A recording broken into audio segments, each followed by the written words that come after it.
Cső. Szeretettel köszöntök minden nézőt, és a címben elhangzott szuperimperializmus, az magyarul az államok feletti hatalom. És ez az államok feletti hatalom az, amely ismét aktivizálódott úgy, hogy megmutatta a lényegét. És ez a szuperimperializmus, ez az államok feletti hatalom az, amely nekünk megcsinálta Trianont, most meg a szegény ukránoknak, de hozzáteszem, hogy a szegény oroszoknak pedig megcsinálta azt a teljesen értelmetlen konfliktust, ahol fiatal, életerős emberek ezrivel ölik egymást azért, hogy az államok feletti hatalom meg tudja szilárdítani NATO Európa felett a hatalmát. Holott, ha NATO Európa nem lenne, akkor nem lenne a kijevi konfliktus se, mert a NATO hatalom azt jelenti, hogy Európa szuverén országai önkéntesen szövetkeznek és létrehoznak egy európai védelmi közösséget. Ez az ő védelmi közösségük, és ők megvédik a saját szükségleteik, érdekeik és értékeik alapján, megvédik ezt a közösséget. De mihelyt az Egyesült Államok is a tagja, abban a pillanatban teljesen átalakul ez a szervezet, mert az Egyesült Államok túlhatalma révén ez akkor már NATO Európává alakul át, ahol minden lényeges kérdést az amerikaiak döntenek el, és az európaiak csak statisztálnak. Miért? Vagyis Miért? NATO Európa az egy amerikai protektorátus.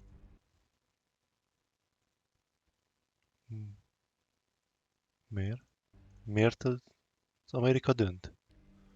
Ha pedig lenne egy olyan Európa, amelynek van saját védelmi közössége, akkor lehetne saját külpolitikája is, saját akarata is lehetne, ahol ő dönti el. Ja, és Oroszország azt akarja, hogy ne Amerika döntsön. Ő ne döntsön. Ő ne. Oroszország döntsön. Hogy például miként viszonyul ahhoz, hogy a világ az egy egypólusú uralmi rendszer legyen, vagy egy többpólusú.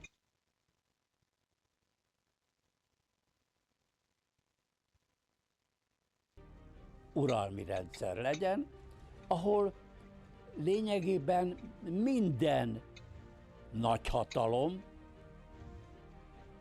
valamilyen kölcsönösen előnyös kompromisszum alapján egy olyan nemzetközi jogra alapozott világrendet működtet, amely nem a szervezett, megtervezett hazugságra épül. Na Úgy, mint Oroszország?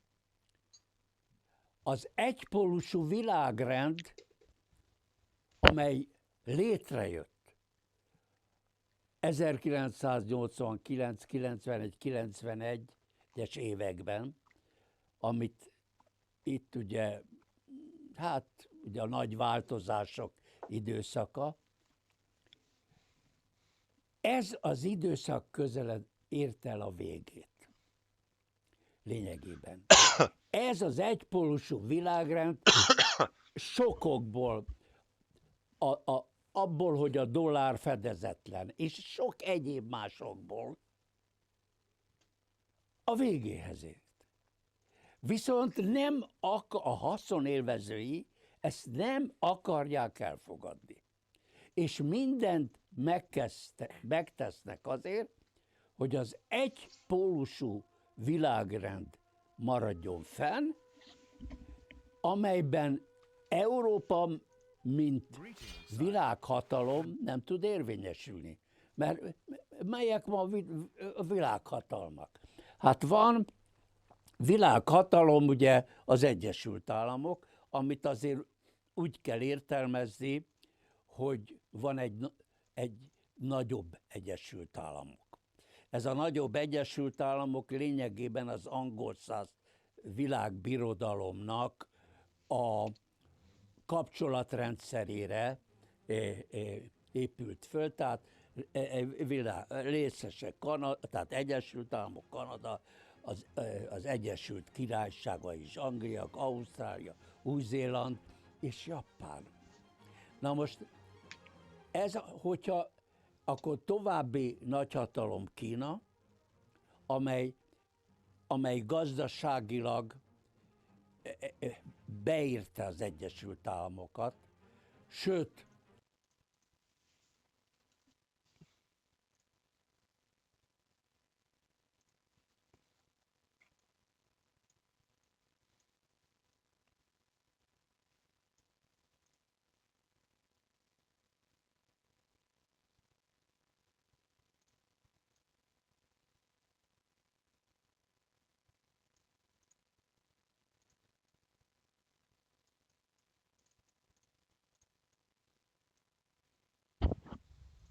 Látjátok, mennyivel kisebb?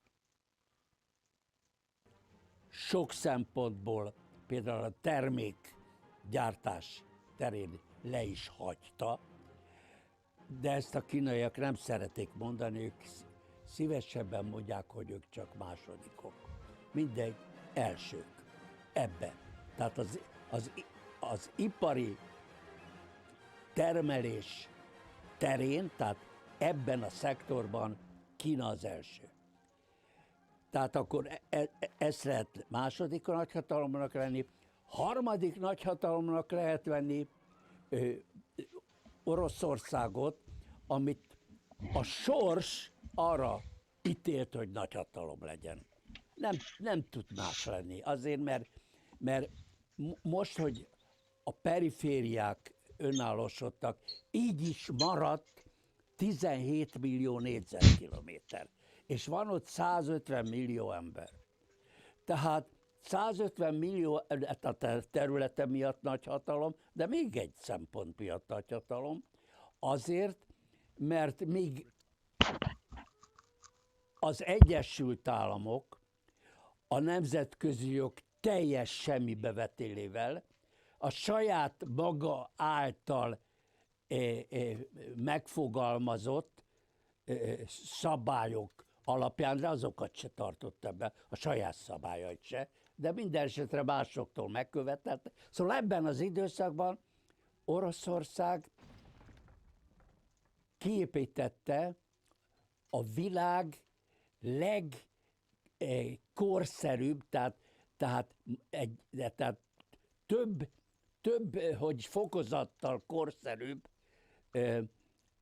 nukleáris fegyverszállító rendszerét. És nála van, Oroszországnál van, hát szovjet örökségtől a világ legnagyobb atombomba és hidrogénbomba, több mint 6000. Úgyhogy most erre az országra mondjuk azt, hogy ez nem nagy hatalom. Mert az ipari termelése az olyan franciaországi szintű.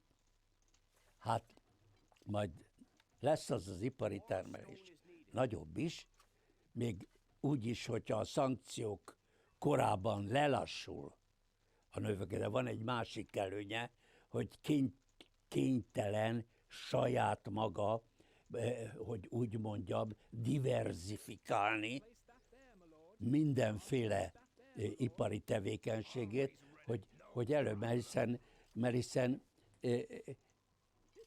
most derült ki, a szankciók idején kellett szög, és kiderült, hogy egész Oroszországban nem gyártottak szöget. Nem volt rá szükség. Minden ilyen koncentráltak arra, hogy az extra, ultra, hiper, szuperszónikus szállítóeszközök, azok náluk vannak. Na most ez is egy nagyhatalom. És akkor még mi lehetne nagyhatalom? Természetesen India nagyhatalom. Miért? Hát azért nagyhatalom, mert a népesség elérte a kínai népességet. 1400 millió lakosa van.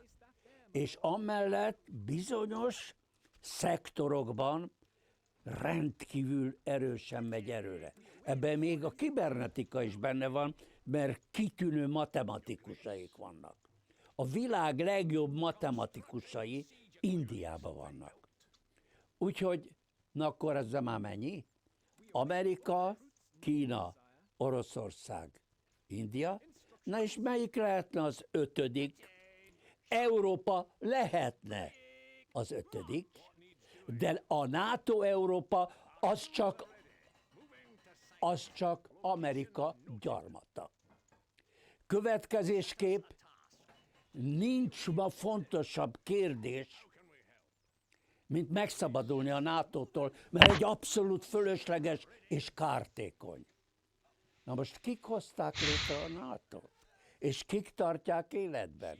Hazugságok árán is, mert ugye az volt a nagy hazugság, hogy jöjjön már létre a német egység, és az Egyesült Németország hadd maradjon a NATO-nak a tagja, mert ugye a NDK az a Varsói Szerződés, amelyik feloszlatta magát. Annak volt a tagja. De cserébe egy incset sem megy keletre az ország, és azonnal elindult keletre. Hiszen az ukrajnai helyzet azért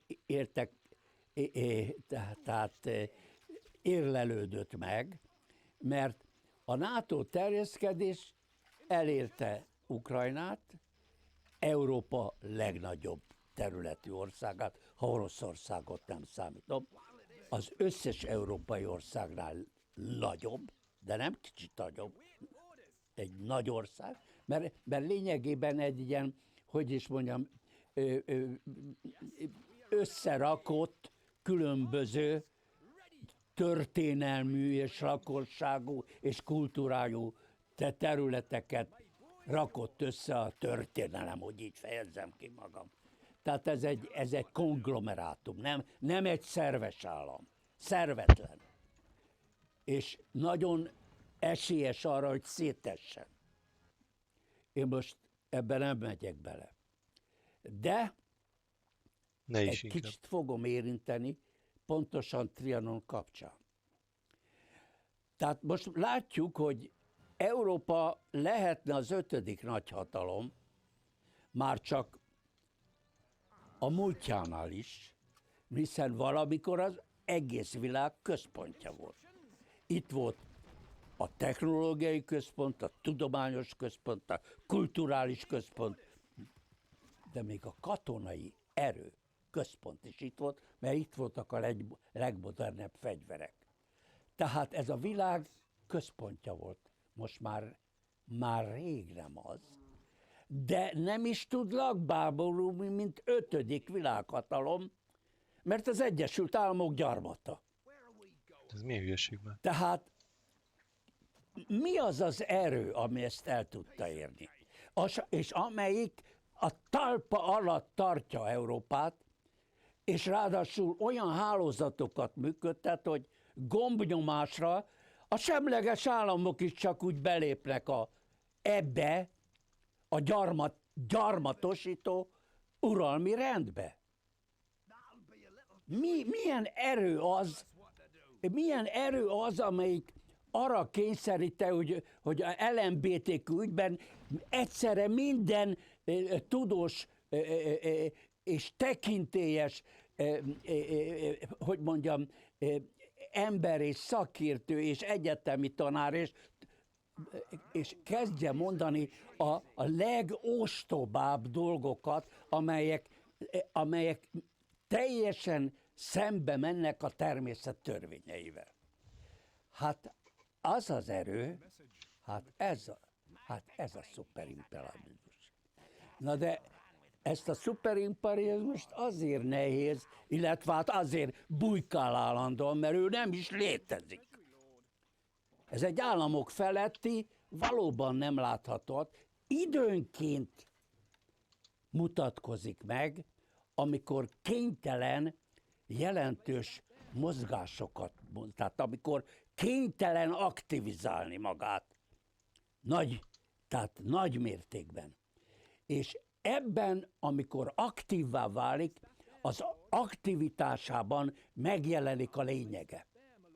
Tehát, és amikor valaki, aki ezt kutatja, hát én 25 éve kutatom, addig azt se tudtam, hogy van ilyen a világon, sőt, megvallom őszintén, hogy amikor először olvastam ilyen könyveket, félredobtam, mert annyira ellentmondott annak, hogy én ezeket tényleg kitalációknak gondoltam. De viszont állandóan találkoztam más, mert én akartam akkoriban még ugye a szovjet rendszer volt, én akartam egy kandidátusi disszertációt írni államelméletből. Tehát akartam egy tudományos fokozatot szerezni. De állandóan belebotlottam ebbe az egészbe. És akkor elhatároztam, hogy én ennek mostan utána járok, mert szóval megakadályoztam munkámat. És akkor az egyik jó tekintélyes könyvnek számító, most nem mondom, hanem német könyv volt, tényleg nagy siker volt, de ilyen már asztalalti siker, tehát egy nagy asztalalti siker volt, és akkor én azt csináltam, a végén volt kb. 200 könyv felsorolva, aminek az alapján a szerző írta. Na hát én elmentem a Staatsbibliothekba, ahol mind a 200-at kiszedtem. Mind a 200-at. De nem csak kiszedtem, de le is másoltam. Volt rá lehetőségem, mert este ezeknek a zöme zárt osztályon volt. De hát jobban voltam vele. Tudták, hogy hát amerikai papírokkal voltam, de tudták, hogy magyar vagyok, mert ezt szimpatizáltak velem. Szabad Európa, rádió, stb. Szóval lényeg az, hogy odaadták, de este ugye ezeket a könyveket, ezeket zömében ott fisselnek kellett, tehát ilyen monitoron lehetett, és lehetett másolatot, de egy márka volt egy oldal. Na most ezek a könyvek több száz oldalasak voltak, és 200 könyv. Hát nekem nem volt annyi pénzem, úgyhogy annyit tudtam csinálni, hogy este elvittem, mentem a Szabad Európa rádióhoz, ahol éjjel szabadok voltak a másológépek, de hatalmas másológépek voltak, és én ott egész éjjel, reggel 5-ig, 6-ig másoltam. Persze az amerikai vezetés tudta, hogy én ott vagyok, mert főleg a vezetők néha éjfélig tárgyaltak, meg éjjel egyik. És akkor jöttek, Mr. Drávik, mi a fenét csinálok? És akkor mondtam nekik, hogy én könyvet szeretnék írni, és a segédanyagokat most már minden szépet és jót kínáltak nekem, és így én az összeset lemásoltam, ma is megvan a lakásom, el is olvastam őket. És ekkor megközelítettem azt, hogy a világtörténelem értelme a Talmudban van, amit nem szabad ugye kimondani, de ettől még a Talmudban van a világtörténelemért, vagyis nem lehet meg, legalábbis az északi félteke történetét, mondjuk hagyjuk Kínát, meg Ausztráliát, de az északi félteke története, sőt már Indiát se lehet kiadni, mert mert angol gyarmatot, stb. És ott volt a brit-kelet-indiai társaság, és az kikhez tartozott, és kik hozták létre. Szóval a lényeg az, hogy a világ történelmet a Talmud nélkül nem lehet megérteni. Ez az egyik. A másik, ezt megértettem, én ezt nem tudtam, csak megértettem. És persze sok mindent kellett még elolvasni. Aztán azt is megértettem, hogy az elmúlt mondjuk 300 évnek megvan a történelme kijelölve. Jó, hogy itt, ott, amott voltak, de csak kis ingadozások. De a taktika, a célok, azok meg mind már szépen és jól megfogalmazottak 1773-ban. És a megfogalmazója nem volt más, mint Mayer Amsel Rothschild, 29 éves bankár. És ha valaki a történelmet összehasonlítsa ezzel a 25 ponttal, akkor látja, hogy lényegében hát az valósult meg, és annak az utolsó pontjainál tartunk. A többi már meg is valósult. Le lehet vezetni. Lehet vitatni.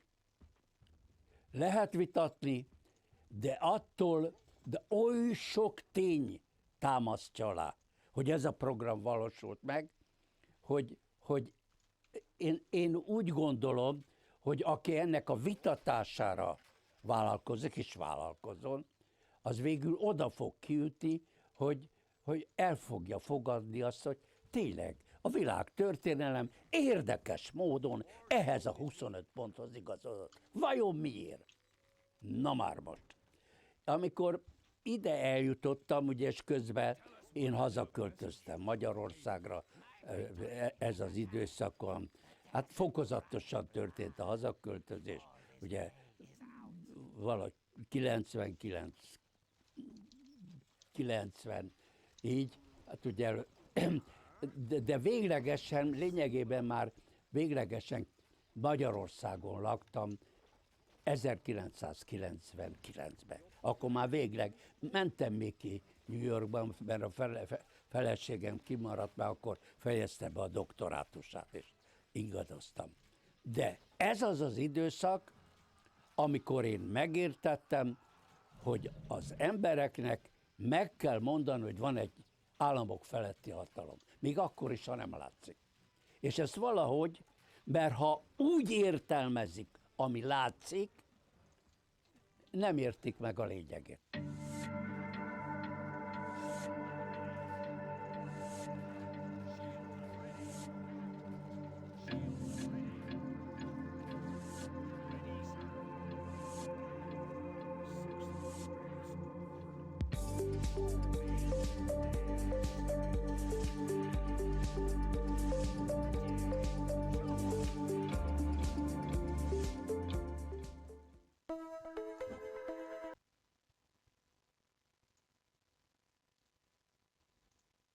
Ez fájt, őszintén.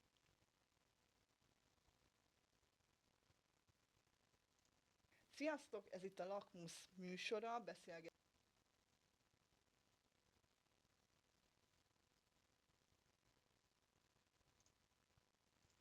Csak egy pillanat. Találjak valamit, amit tudni. Hallgatni miközben játszunk.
Sziasztok! Ez itt a Lakmusz műsora. Beszélgetni fogunk arról, ami minket is nagyon foglalkoztat, és reméljük, hogy a nézőinket is foglalkoztatja. Minket biztosan, ugyanis a munkánknak egy jelentős része nem csak abból áll, hogy álhíreket, dezinformációkat detektálunk, és aztán cáfoljuk őket, hanem kiemelten fontos feladatunknak tartjuk azt is, hogy elérjük vele azt a célközönséget, akihez maguk az álhírek, dezinformációk eljutnak. Ez azonban nem egy könnyű dolog, úgyhogy nagyon-nagyon sokat gondolkodunk azon, hogy hogy működik a közösségi média világa, és ezen belül hogy működnek kifejezetten a dezinformációk és álhírek. Nincsenek jó válaszaink, ezért gondoltuk azt, hogy indítunk egy ilyen beszélgetés sorozatot, ahol meghívott vendégekkel próbáljuk körüljárni az egyes témákat. A mai az egy speciálisabb téma lesz, viszont sok szempontból nagyon aktuális és nagyon dinamikusan fejlődő. Kifejezetten a TikTokról fogunk beszélgetni, úgyhogy két olyan szakértőt hívtunk meg, akik két különböző nézőpontból ismerik ezt a közösségi felületet. Guld Ádám médiakutató és YOSH1MUTSU tartalomgyártó a vendégünk. Köszönöm szépen, hogy eljöttetek. És akkor vágjunk is bele.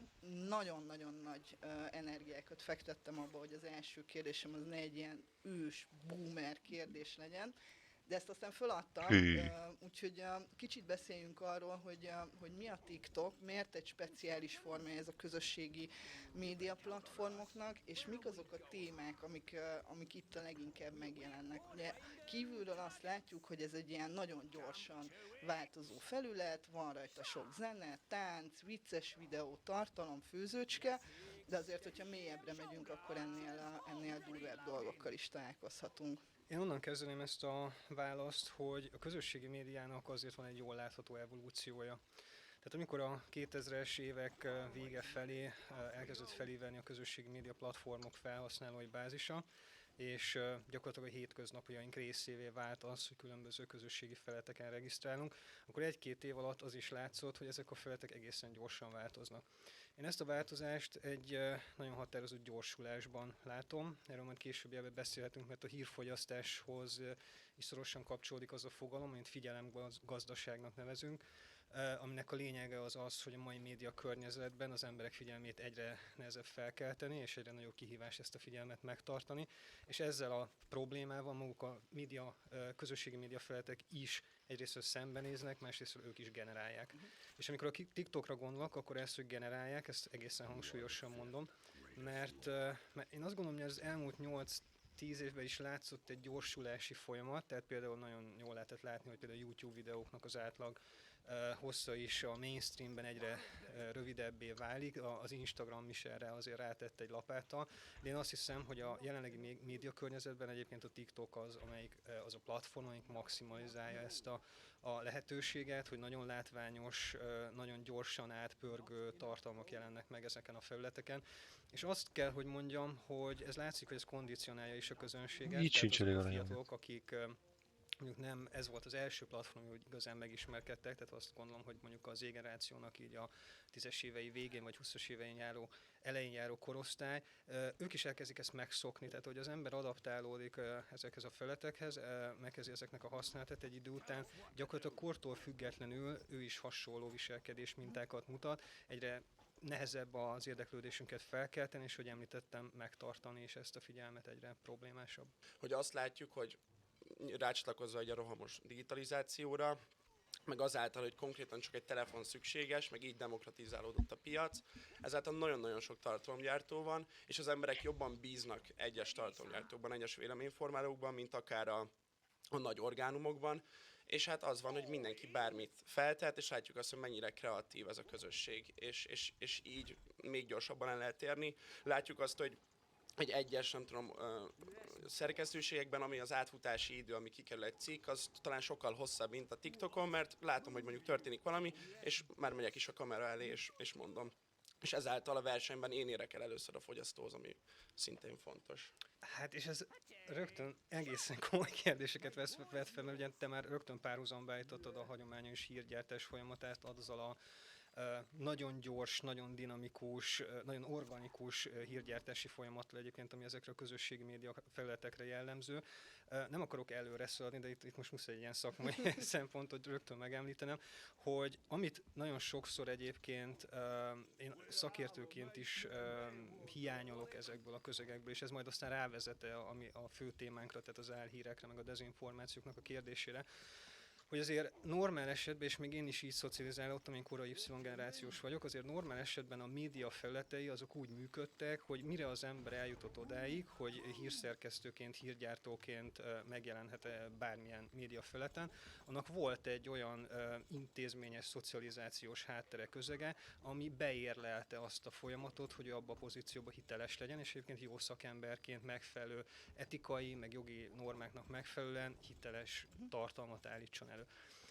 A másik szempont, amit mindenképpen érdemes megemlíteni, hogy voltak úgynevezett kapuőrök. Tehát, hogy a tömegmédia, klasszikus tömegmédia világában ugye alapvetően az volt a jellemző, hogy kevés csatorna van, ugye ennek rögtön te említetted az ellentétet, hogy jelenleg nagyon sok csatorna van, és arra a kevés csatornára nagyon nehezen lehetett bejutni, és ezt a bejutást az úgynevezett kapuőrök kontrollálták, akiknek az volt a feladat, hogy megfelelő szakmai, jobb esetben szakmai érvrendszerek szerint kiválasztották azokat a hitelesnek ítélt tartalmakat, ami aztán a nagy közönség elé kerülhetett. Na most ez mind a két funkció, amit említettem, tehát az intézményes szakmai szocializáció plusz a kapuőröknek a szerepe lényegében ebben a rendszerben kiiktatódik, és ilyen értelemben én azt gondolom, hogy jelenleg a fogyasztóra hárul a legnagyobb felelősség, tehát elképesztően médiatudatosnak, illetve digitális médiában jártasnak kellene lennie mindenkinek ahhoz, hogy ezek a rendszerek ezek biztonságosan tudjanak működni.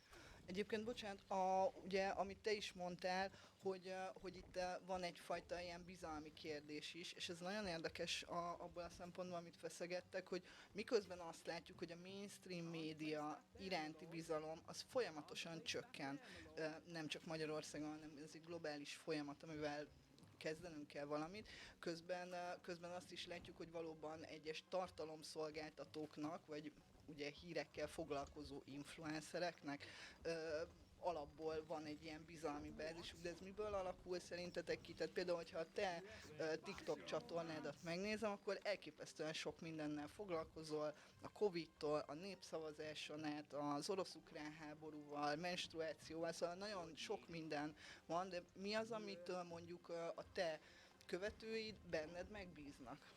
Szerintem egészen egyszerű amúgy a képlet, és ezt így még mindig nem értik sokan. És szerintem az annyi, hogy így hitelesnek tűnik az, hogy valaki ott van, a kamerába beszél egyszerűen és érthetően, ami a legeslegfontosabb, ilyen buzzword-ökkel, tartva egy struktúrát, és látják azt, hogy én utána nézek, én transzparens vagyok, mert nem állítok olyat, tehát nem vagyok ilyen normatív, és tényekre alapozok. És megpróbálom azt, hogy különböző forrásokból tájékozódom, akár jobbos, akár balos médiából, most így leegyszerűsítve, próbálok külföldi tartalmat is fogyasztani, és az embereknek szerintem egy sokkal nagyobb bizalom azért is alakulhat ki, mert hogy így közülük való, vagy egy ember, nem egy párt, nem egy orgánum, akik iszonyatosan gyorsan elvesztik a hitelességüket. Mert egy hiba, és az emberek már beskatujáznak bármit, és még ez egy olyan szempontot hoznék be még a figyelemgazdasághoz, hogy viszont azáltal, hogy ilyen egyének, mint én is, nem tudom, készítik ezeket a tájékoztató tartalmakat, becsúszik a misinformation, amilyen félretájékoztatás, meg akár a dezinformáció is, mert nagyon sok tartalomgyártó nem csekkolja le a forrásait, és az első, amivel érzi, hogy az első olyan erős információ, mivel találkozik és érzi, hogy eladható, az már megy is ki. És akkor így ezáltal még jobban nő a tartalomgyártók felelőssége, és ugye a kapuőrök hiánya az itt is megmutatkozik, hogy hát baj van. De egyébként, amit említesz, hogy ezt hírversenynek hívjuk igazából, én azt látom egyébként, és itt visszautalok arra, hogy említetted, hogy például a mainstream médiába vetett bizalom is azért megbillent az elmúlt években, és ez nem magyar specifikus jelenség, hogy valahol annak is ez is áll a hátterében. Tehát, hogy ezek a mainstream média platformok, ezek ugyanúgy egy elképesztő hírversenybe, egy tartalmi dömpingbe vannak bekényszerítve, ahol tényleg ilyen nagyipari üzemi körülmények között zajlik, gyakran tényleg ilyen kontrollálatlan mennyiségű hírgyártás, amiben persze nyilvánvalóan előbb-utóbb hibák becsúsznak. Visszautalnék az előző kérdésre, ugye itt feltette azt a kérdést, hogy a bizalomnak a helyzete kérdése hogyan alakul, és erre te adtál egy személyes választ. Nekem évelején jelent meg egy könyvem, ilyen sztárok, celebek, influencerek címet viseli, és én ebben Egészen mélyre ástam annak, hogy egyébként mi a titka, vagy mi a kémiája annak a kapcsolatnak, ami egy tartalomgyártó és egy befogadó között létrejön, és hogy ez hogyan működteti ezt az egész gazdasági rendszert. És valóban egyébként a bizalom az egy ilyen elképesztően lényeges pontja ennek a dolognak, amiért ez nem teljesen világos, vagy nem teljesen ilyen fekete-fehér, hogy akiben bízom, az biztos jó dolgokat is mond, mert rengeteg influencer ezzel a bizalommal vissza is él. Megemlítettük már most is itt az ukrán-orosz háborút. Én ezzel a témával is az év elején, gyakorlatilag a február végétől kezdve folyamatosan foglalkozok. Jelenleg is egy ilyen kutatási projektnek a közepén vagyok, ami kifejezetten azzal foglalkozik, arra fókuszál, hogy mind orosz, mind ukrán oldalon az influencer kommunikációban hogy jelenik meg a háborús propaganda. És itt is látszott az elejétől fogva, hogy persze voltak tényleg nagyon klassz, meg bátor ukrán fiatalok, akik tényleg frontvonalról egyik napról a másikra álltak át, és hagyományos beauty vloggerből lányok pillanatokon belül hadutudósítóként jelentek meg, és tényleg próbálták a történeteket közvetíteni, de ezzel egy időben gyakorlatilag megjelentek azok a fake news gyártó, mind orosz, mind ukrán influencerek, akik például a TikTok algoritmusát meglovagolva pusztán a figyelemhajhászás részben, másrészt pedig a gazdasági haszon reményében kezdték el ontani magukból a mindenféle háborús dezinformációkat, amiben olyan dolgok fordultak elő, hogy például 4-5 évvel ezelőtti orosz hadgyakorlatoknak a videóit adták el úgy, mint hogyha éppen most jönnek a bombázó Kijev fölé, hasonló benzinkút felrobbanása Kínában megtámadták ugye az ukránokat, az oroszok, tehát hogy itt is ez a bizalom kérdés, ez olyan gyakran megbillen. És még egy példát szeretnék felhozni, mert a Covid járvány alatt is nagyon fókuszáltan figyeltem ezt a rendszert, meg ezt a kulturális rendszert, amit így az influencerek körül látunk, és ott is valahol az egyik legnagyobb problémát az okozta, hogy egyébként olyan influencerek, akikbe elképesztő bizalmat vetett nagyon sok követő, a legnagyobb butaságokat harsogták a legnagyobb hanggal. Szóval ebbe ez az érdekes, hogy attól, hogy valakinek nagy a láthatósága, attól úgy tűnik, hogy már elkezd kiépülni egy ilyen bizalmi bázis, ami a láthatóságnak, meg népszerűségnek megint csak nem feltétlenül a szakmai felkészültség a háttere, meg az oka, hanem most mondok egy pár nagyon egyszerű példát, elképesztően jellemző például a közösségi média környezetben, hogy valaki jól néz ki. Tehát azzal, hogy valaki iszonyat jó testű, meg szép az arca, és elkezd egy nagy bázis kiépíteni, az bevonzhat olyan tömegeket, amiben előbb-utóbb valami bizalmi rendszer is elkezd kiépülni. Aztán, hogyha valaki nagyon jól beszél. Tehát a legnagyobb badarságokat hihetetlen lendülettel, jó beszélővel megáldott emberek előadják, és rögtön egy csomó ember elhiszi. Szóval ez a bizalmi kérdés, ez elképesztően veszélyes szerintem. Tehát, hogy ez is egy olyan rendszer, ahol ugye önhitelesítés zajlik, alulról szerveződő folyamatok, amiknek időnként nagyon nehéz kontrollt vetni, és emiatt a kiválasztódás folyamata is nagyon sokszor ugye egyébként úgy alakul, hogy konkrétan témához nagyon jól értő szakértők szinte az ismeretlenségbe vesznek, hiába van saját platformjuk, és kommunikálják ott ezeket az információkat, mások, akik meg nem tudom, elolvastak 3 cikket, azok másnap már szakértőként jelentkeznek, és lehet, hogy sőt, valószínűleg több követőjük is van. És ebben egyébként a hétköznapiságnak megint nagyon-nagyon fontos szerepe van. Mondjuk még erre gyorsan reagálva, hogy szerintem az nem feltétlen baj, hogy tehát, hogy én is sokszor csinálom azt, hogy történik valami, fogom fél órát, 1 órát foglalkozom azzal, hogy összefoglaljam a nemzetközi téren megjelent híreket, és utána megpróbálom én is leegyszerűsítve továbbadni ezeket az információkat. Szerintem ez azért nagyon fontos, mert tipikusan ezek az orgánumok nem is juthatnak el annyira széles közösséghez, mint a TikTok, és ha van valaki tényleg, aki ezt felvállalja, és nem tudom, a zászlójára tűzi, hogy tájékoztat, igen, egy kicsit én is így ennek érzem magam, az ne is árulja azt magáról, vagy ne is mondja azt magáról, hogy ő szakértő, de ettől függetlenül ő azt mondja, hogy én összefoglalom nektek, és itt van. És ez önmagában hiteles, és szerintem egy ilyen jó folyamatokat indíthat el, meg példamutató lehet. Nyilvánvalóan nem átfogó, és nem is szakértői munka, de a maga műfajában hatásos és fontos. Igen, de hogyha te ezt verbalizálod, és biztos így is teszed, hogy ki is jelentett, hogy egyébként kvázi nem vagyok szakértő, stb., akkor szerintem ez így lényegében etikus. Nem tudom, mennyire követitek az aktuális híreket, de hogy például éppen az egyik legismertebb, nevezzük influencernek, vagy szórakoztatóipari ismert arcnak, tehát hogy most is van egy ilyen karakter, aki épp most bukik bele egy ilyen hasonló történetbe, hogy nem szakértőként tesz, vagy tett olyan állításokat, amiket mondjuk a gazdasági versenyhivatal nem feltétlenül tart relevánsnak, és neki is ugyanúgy megvolt egy több százezres követőbázis, akik minden szavát itták és elhitték. Tehát ezért mondom azt, hogy én azt hiszem, erről is viszonylag sokszor szoktam beszélni, hogy a jelen kultúrában, társadalomban rendkívül sok és nagyon súlyos feladatunk van, de talán ez az egyik legfontosabb pillanatnak, hogy ezt meg kellene próbálnunk ezt rendben rakni valahogy és kezelni ezt a problémát, mert az is látszik, én kultúra és társadalomkutatóként látom sokszor ezeknek a problémáknak a kifutását. Tehát amikor például egy ilyen brutális bizalmi válságról beszélünk, mint ami egyébként most a médiát jellemzi, akár mainstream, akár egyébként szerintem sokszor az online médiára is ez ugyanígy nettó igaz, akkor megjelennek társadalmi diszfunkciók.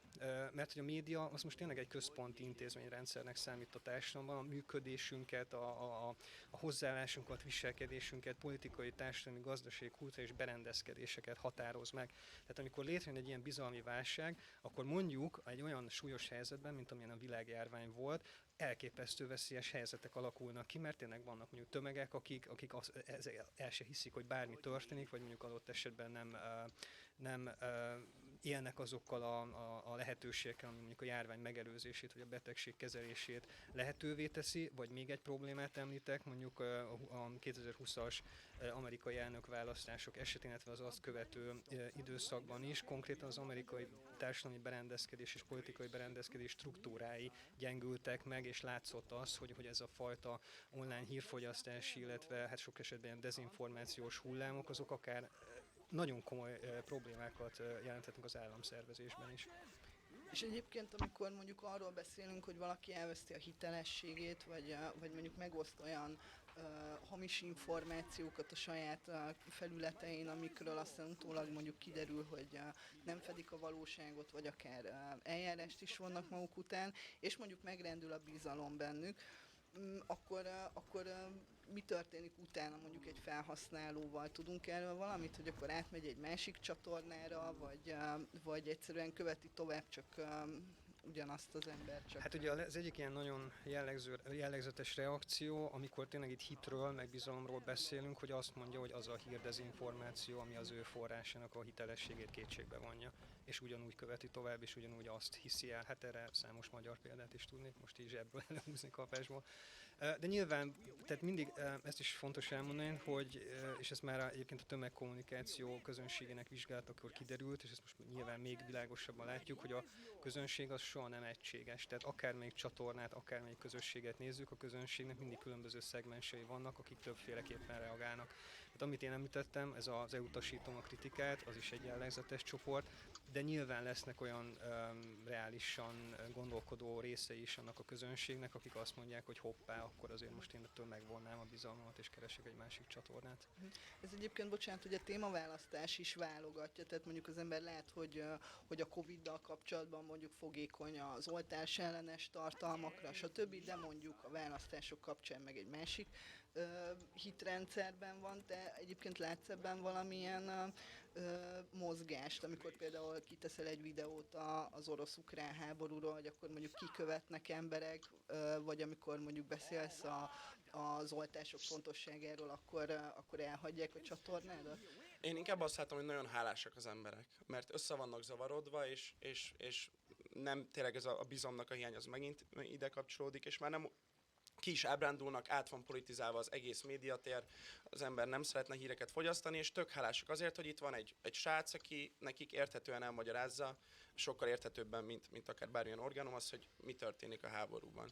És én azt látom, hogy hálásak az emberek.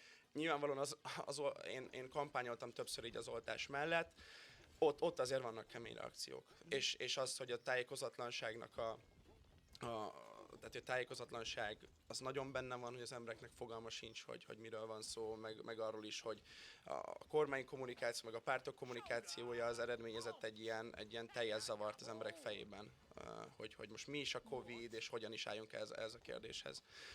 Szóval ezt tudnám mondani. És egyébként, amikor például tényleg ilyen olyan típusú eseményekről van szó, és most azért elég sok ilyen történt így sorozatban, összefüggésben egymással, vagy nem, amik közérdeklődésre tartanak számot. A média, ugye a mainstream média gyakorlatilag nincs is mással elfoglalva, csak próbálja a valós időben földolgozni az eseményeket, de ugye a közösségi média platformokon meg talán még ennél is gyorsabban eléri a felhasználókat egy ilyen impulzus. Akkor mit látunk ebből, hogy mennyire akarják egyáltalán az emberek lekövetni, és például a TikTokon ez hogy működik? Érdekli ott az embereket az, hogy így a közéletben mi történik, vagy ott inkább tényleg az, ami így kívülről is látszik, hogy inkább a szórakoztató tartalmak, vagy használják tájékozódásra is ezt a felületet? Én ezt most két felé venném ezt a kérdést. Az első fele az ugye lényegében arra irányul, ha jól értem, hogy a hírfogyasztás Kurva anyát onnan lő hogy engem. fut fel, meg ennek mi a dinamikája. Na most ez például az elmúlt sajnos 2-3 évben két kimagasló nagy jelentőséges esemény is totál jól lekövethető volt. Ugye az egyik ez pont a Covid járvány, a másik pedig most februárban elindult ukrán-orosz konfliktus. Ezt folyamatosan vizsgáltuk a nézettségi meg médiafogyasztási adatokat, és hát ilyet azért ritkán látni, tehát mert így az adatokban, hogy tavaly ilyen, hát nagyjából Magyarország, nem tavaly, ugye a Covid az már 20-ban tetőzött, vagy indult el igazából Magyarországon, tehát 2020 márciusában volt egy elképesztő kiugró médiafogyasztás, ami úgy kitartott nagyjából május-júniusig, júliusban már elkezdett lecsengeni, és akkor utána még volt egy-két ilyen felívelő hullám. Nagyon hasonló volt az orosz-ukrán konfliktus kapcsán is a médiafogyasztás alakulása, az picit hamarabb kifulladt. Ennek alapvetően az az oka, hogy mind a két esetben egy olyan esemény láncolatról van szó, ami azért nagyon közel volt mindenkihez. Tehát hogy az egyikben az egészségünkről van szó, a másikban pedig a szomszéd országban emberek halnak meg.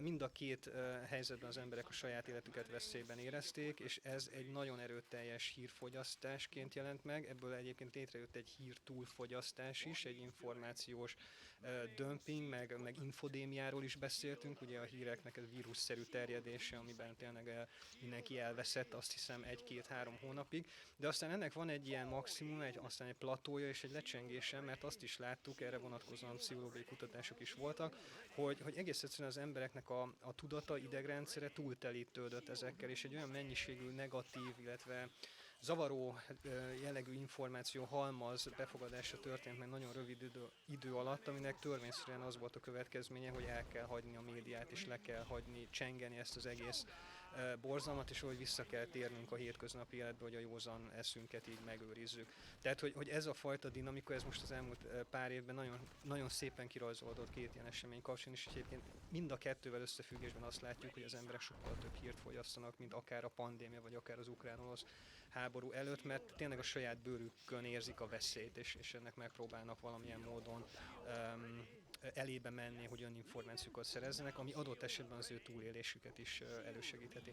A másik kérdés, hogy a TikTokon mennyire jellemző ez, hogy elkezdünk híreket fogyasztani, hát ez egy elképesztően izgalmas kérdés. Én először körülbelül 4-5 éve kezdtem el, még nem is a TikTokkal, hanem Musical.ly-vel foglalkozni, ahol tényleg azt láttuk, hogy ez egy ilyen kis-z-generációs cuki platform, tátika videók, ráéneklünk videókra, aztán később jöttek ezek a vicces prank videók, stb. És nagyjából 19-20 környékén, megint elég szorosan összefügg az amerikai elnökválasztásokkal a folyamat, az látszott, hogy az Z-generációnak a 10-es évei közepén, végén járó korcsoport így felfedezi a saját politikai közéleti hangját a TikTokon. És ez valami elképesztően nagy paradigmaváltás volt, egy alapvetően szórakoztató jellegű platformon azt látni, hogy tényleg egyébként ráadásul az a generáció, mert a Z-generációról sokszor beszéltünk úgy, hogy második csendes generáció, hogy nem érdekli őket a politika, közélet, nem tájékozódnak kulturális, társadalmi jellegű témákban, és ehhez képest nagyon hatékonyan, nagyon erősen erőteljesen hallatva a saját hangjukat, gyakorlatilag berobbantak így a média terébe, megjelentek hírgyártóként, hírfogyasztóként, és azóta pedig, ugye most már itt is 1-2 éves dologról beszélünk, abszolút megjelent ez a mintázat, hogy igen, bizony, nagyon sokan magát a TikTokot tekintik egy ilyen hírfogyasztási platformon, felületnek. Meg még visszacsatolva a kérdéshez, hogy a TikTokon inkább milyen tartalom található. Szerintem az egy tendencia minden közösségi platformnál, a YouTube-tól kezdve a Facebookon át a TikTokig, hogy inkább a szórakoztatás kerül előtérbe, azt fogyasztja így a legnagyobb közönség, de szépen lassan, ahogy keresi az egyensúlyt az összes ilyen platform, megjelenik ugyanúgy a tájékoztatás, edukatív tartalmak, de ugyanúgy a trash, a prank, minden, tehát minden fent van. A TikToknak is még kell idő, hogy kiforja magát. Nyilvánvalóan ilyen platform-specifikus kérdések vannak, hogy milyen a felülete a TikToknak, hogy nehezebb mondjuk szétválasztani, hogy milyen tartalmakat követünk, mint a YouTube-on, ahol átláthatóbb a felület. De hát igen, ezzel még ők is küzdenek. Meg amit még ide behoznék a TikTokkal kapcsolatban, hogy nagyon nehéz az, hogy a tartalom, tehát annyi tartalom érkezik, hogy egyszerűen nem tudja, nem tudna, még ha annyi ember dolgozna is, kiszűrni, hogy miben van álhír, miben van félretájékoztatás, és csomószor látjuk azt, hogy ha már pár ember jelent egy videót, akkor a mesterséges intelligencia szoftver, ami ellenőrzi, az simán kitörli tömegesen a tartalmakat. Ez látszott az orosz-ukrán konfliktusnál is, hogy teljesen jogos, legitim, tényalapú információkat tiltott le a TikTok. Itt most mindenki az összeesküvés elméleteit nem tudom, számolgathatja, vagy latba veheti. Tehát nagyon sok munka van még a TikToknak azzal kapcsolatban, amit szerintem a YouTube-on már megtörtént, hogy hogyan szabályozza az ott megjelenő. És még egy gondolatot erre ráfűznék, ami szerintem lényeges, hogy szóval, hogy ezeknek a platformoknak, amikor elindul a felfutás, akkor mindig van egy nagyon tipikus életkorban lévő felhasználói bázisa, akik egyébként egy ideig öregszenek maguk is a platformmal együtt. Tehát, hogy itt is valahol én azt is látom, hogy azok a kis tizenévesek, akik mondjuk annak idején Musical.ly-t elkezdték használni, aztán onnan becsatornázódtak a TikTokba, ők is nőnek fel, érnek, egyre komolyabb dolgok érdeklik őket, egyre inkább a szeriős tartalmakra is nyitottak, és ez az evolúció, ez a tartalomgyártási evolúció, ez nagyon jól leképződik jelenleg a TikTokon is egyébként, ahogy említetted, ez abszolút visszakövethető a YouTube-on, bizonyos értelemben, amíg a Facebookon is, ahogy tényleg a nettó szórakoztatásból, nyilván a nagy része volumene azért az marad a tartalmaknak mindig, de kialakul egy olyan csoport, egy olyan csatorna választék, ahol már ezek a komolyabb területek is megjelenhetnek. Kicsit oda menjünk vissza, mert ugye a nagy platformoknál, a Facebooknál, YouTube-nál nagyon éles diskurzus zajlik arról, hogy hogyan tüntetnek el tartalmakat, milyen szabályozási rendszerek vannak, de én például a TikTokról semmit nem tudok, hogy itt milyen típusú alapelvek vannak. Ugye mondtad, hogy az orosz-ukrán háború kapcsán azért volt egy ilyen elég nagy szigor, de hogy működik ez az egész? Hát a TikToknak a közösségi irányelveit azt így órákon át lehetne böngészni, nagyon szépen tip-top módon van megfogalmazva, meg odarakva, de hogy amikor a harmadik orosz-ukrán tájékoztató videómat szedik le felnőtt meztelenkedés miatt, akkor azért megkérdőjelezem, hogy mennyire legitim ez a rendszer. Az látható, hogy egyszerűen a jelentések, konkrét a videó jelentéseket nem tudja kiszűrni rendesen a platform, és az AI nem tudja ellenőrizni, hogy valójában ebben a videóban van-e férfi meztelenkedés, vagy nem. És így, ha van egy olyan érdekcsoport, vagy bármilyen közösség, aki folyamatosan vagy arra van kiegyezve, vagy fókuszálva, hogy jelentgessen videókat, akkor az sikeres lesz, és ezzel el lehet érni a TikTokon azt, ami a magyar színában iszonyatosan látható volt, és még most is az, hogy egyszerűen letiltanak tartalomgyártókat, és az van, hogy ezek az individumok nem tudnak küzdeni egyszerűen ez ellen, és nagyon sokan abba hagyják, akik valójában értékteremtő munkát végeznek. És én azt gondolom, hogy tök nagy felelősség lenne az, vagy tökre fontos lenne az, hogy minden országba kéne kihelyezni ezeknek a cégeknek képviseletet és irodát, és ezeknek az irodáknak az lenne a feladata, hogy folyamatosan ellenőrizzék az adott országban megjelenő tartalmakat. Nyilvánvalóan ez kérdéses, hogy erőforrásban mennyire megvalósítható, de az, hogyha felelősségteljesek szeretnénk lenni, akkor szerintem ez egy iszonyatosan fontos lépés lenne az ilyen nagy vállalatoknak, akik ezt elvileg fontosnak tartják, de nekem ez picit ilyen hiteltelen. Hát csak megerősíteni tudom egyébként. Még egy picit vissza tudok utalni a beszélgetésnek egy korábbi szakaszára, ahol arról beszéltem, hogy ez az egyik legnagyobb kihívás pillanatnyilag, és ez nem csak a TikTokon kihívás, hanem olyan platformokon is, amik sokkal régebb óta így gyakorlatilag közhasználatban vannak, és a hétköznapjaink részét képezik. Én azt gondolom egyébként, hogy szóval az tényleg így látszik, hogy kapacitás hiány miatt, illetve a mesterséges intelligenciának a szintén hiányosságai miatt általában a cégek ezt nem nagyon tudják megoldani. Szóval, hogy én ezért tartok fontosnak két területet. Az egyik az egy egyéni szubjektív probléma vagy kérdés, hogy mindenki a saját maga média jártasságát, meg média tudatosságát, megint idealizálok, de lehetőség szerint ugye minél magasabb szintre fejlesz-e. A másik pedig, aminek én változatlanul egyébként látom a kontrolláló hatását, az maga a közönség, mint közösség. Tehát, hogy azért ezeknek a felületeknek, csatornáknak a közönsége az nem pusztán összeverődött emberek, gyakorlatilag digitális térben együtt tartalmat fogyasztó társasága, hanem ezek az emberek előbb-utóbb közösségként is elkezdenek funkcionálni, és ezeknek a közösségeknek tényleg van egyfajta olyan kontrolláló szerepe, ami adott esetben az extremitásokat vissza tudja fogni. Ez mindig az a csatornára, amire tartalmak kerülnek ki, mind pedig azokra a reakciókra, amik a közönség felől érkeznek. Úgyhogy, ha így nagyon optimista akarnék lenni, akkor én azt mondanám, hogy a jövőben innen várható legkorábban talán ez a megoldás.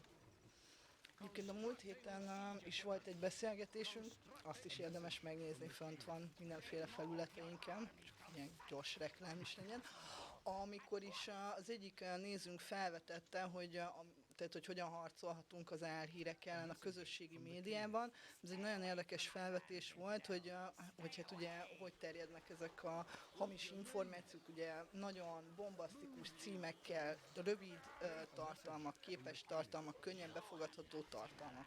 Viszont amit ugye mi csinálunk, például a Lakmusznál, ez egy hosszadalmas procedúra, mire megírunk egy cikket, addigra már rég mindenki egy következő témán pörög, és ráadásul ugye, hogy minden oldalról megfogjuk a témát, jó hosszú cikkeket írunk, amiket lehet, hogy nem is olvassa mindenki végig a cikkeinket.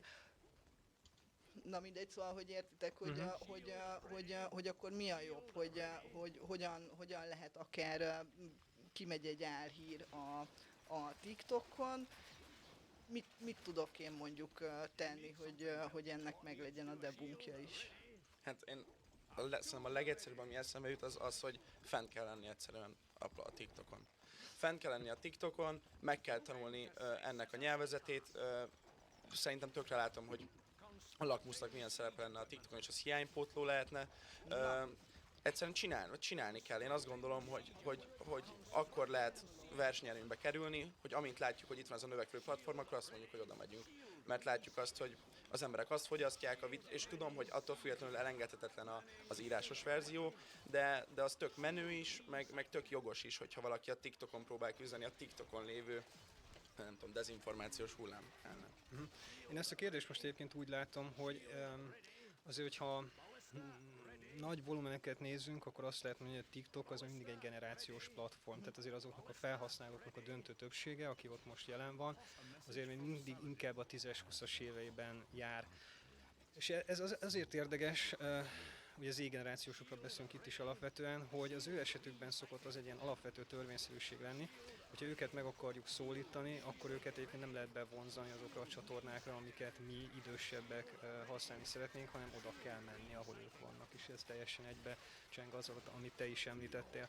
Szóval, hogy ilyen értelemben érdemes egyébként ezt a fajta generációs gondolkodásmódot így a targetálásba, célzásba beépíteni akkor is, amikor médiatervezésről van szó, mert valóban arról azt látjuk, a gyakorlat ezt mutatja, hogy azért úgy korosztályonként is szépen lehatárolható, meghatárolható azoknak a közösségi média platformoknak is a csoportja, amit akár a 60-70-esek használnak, mert abszolút ott vannak ők is, a 40-50-esek, 30-asok, 20-asok, 10-esek, és egyre inkább az megint idealizálok, tehát az lehet a hatékony megoldás, hogyha egy olyan portfóliót alakítunk ki, ami a saját céljunknak, a saját magunk által kiválasztott célközönségnek nyújtja azt a tartalmat azon a csatornán és olyan formában, ami egyébként a mi céljainkat szolgálja.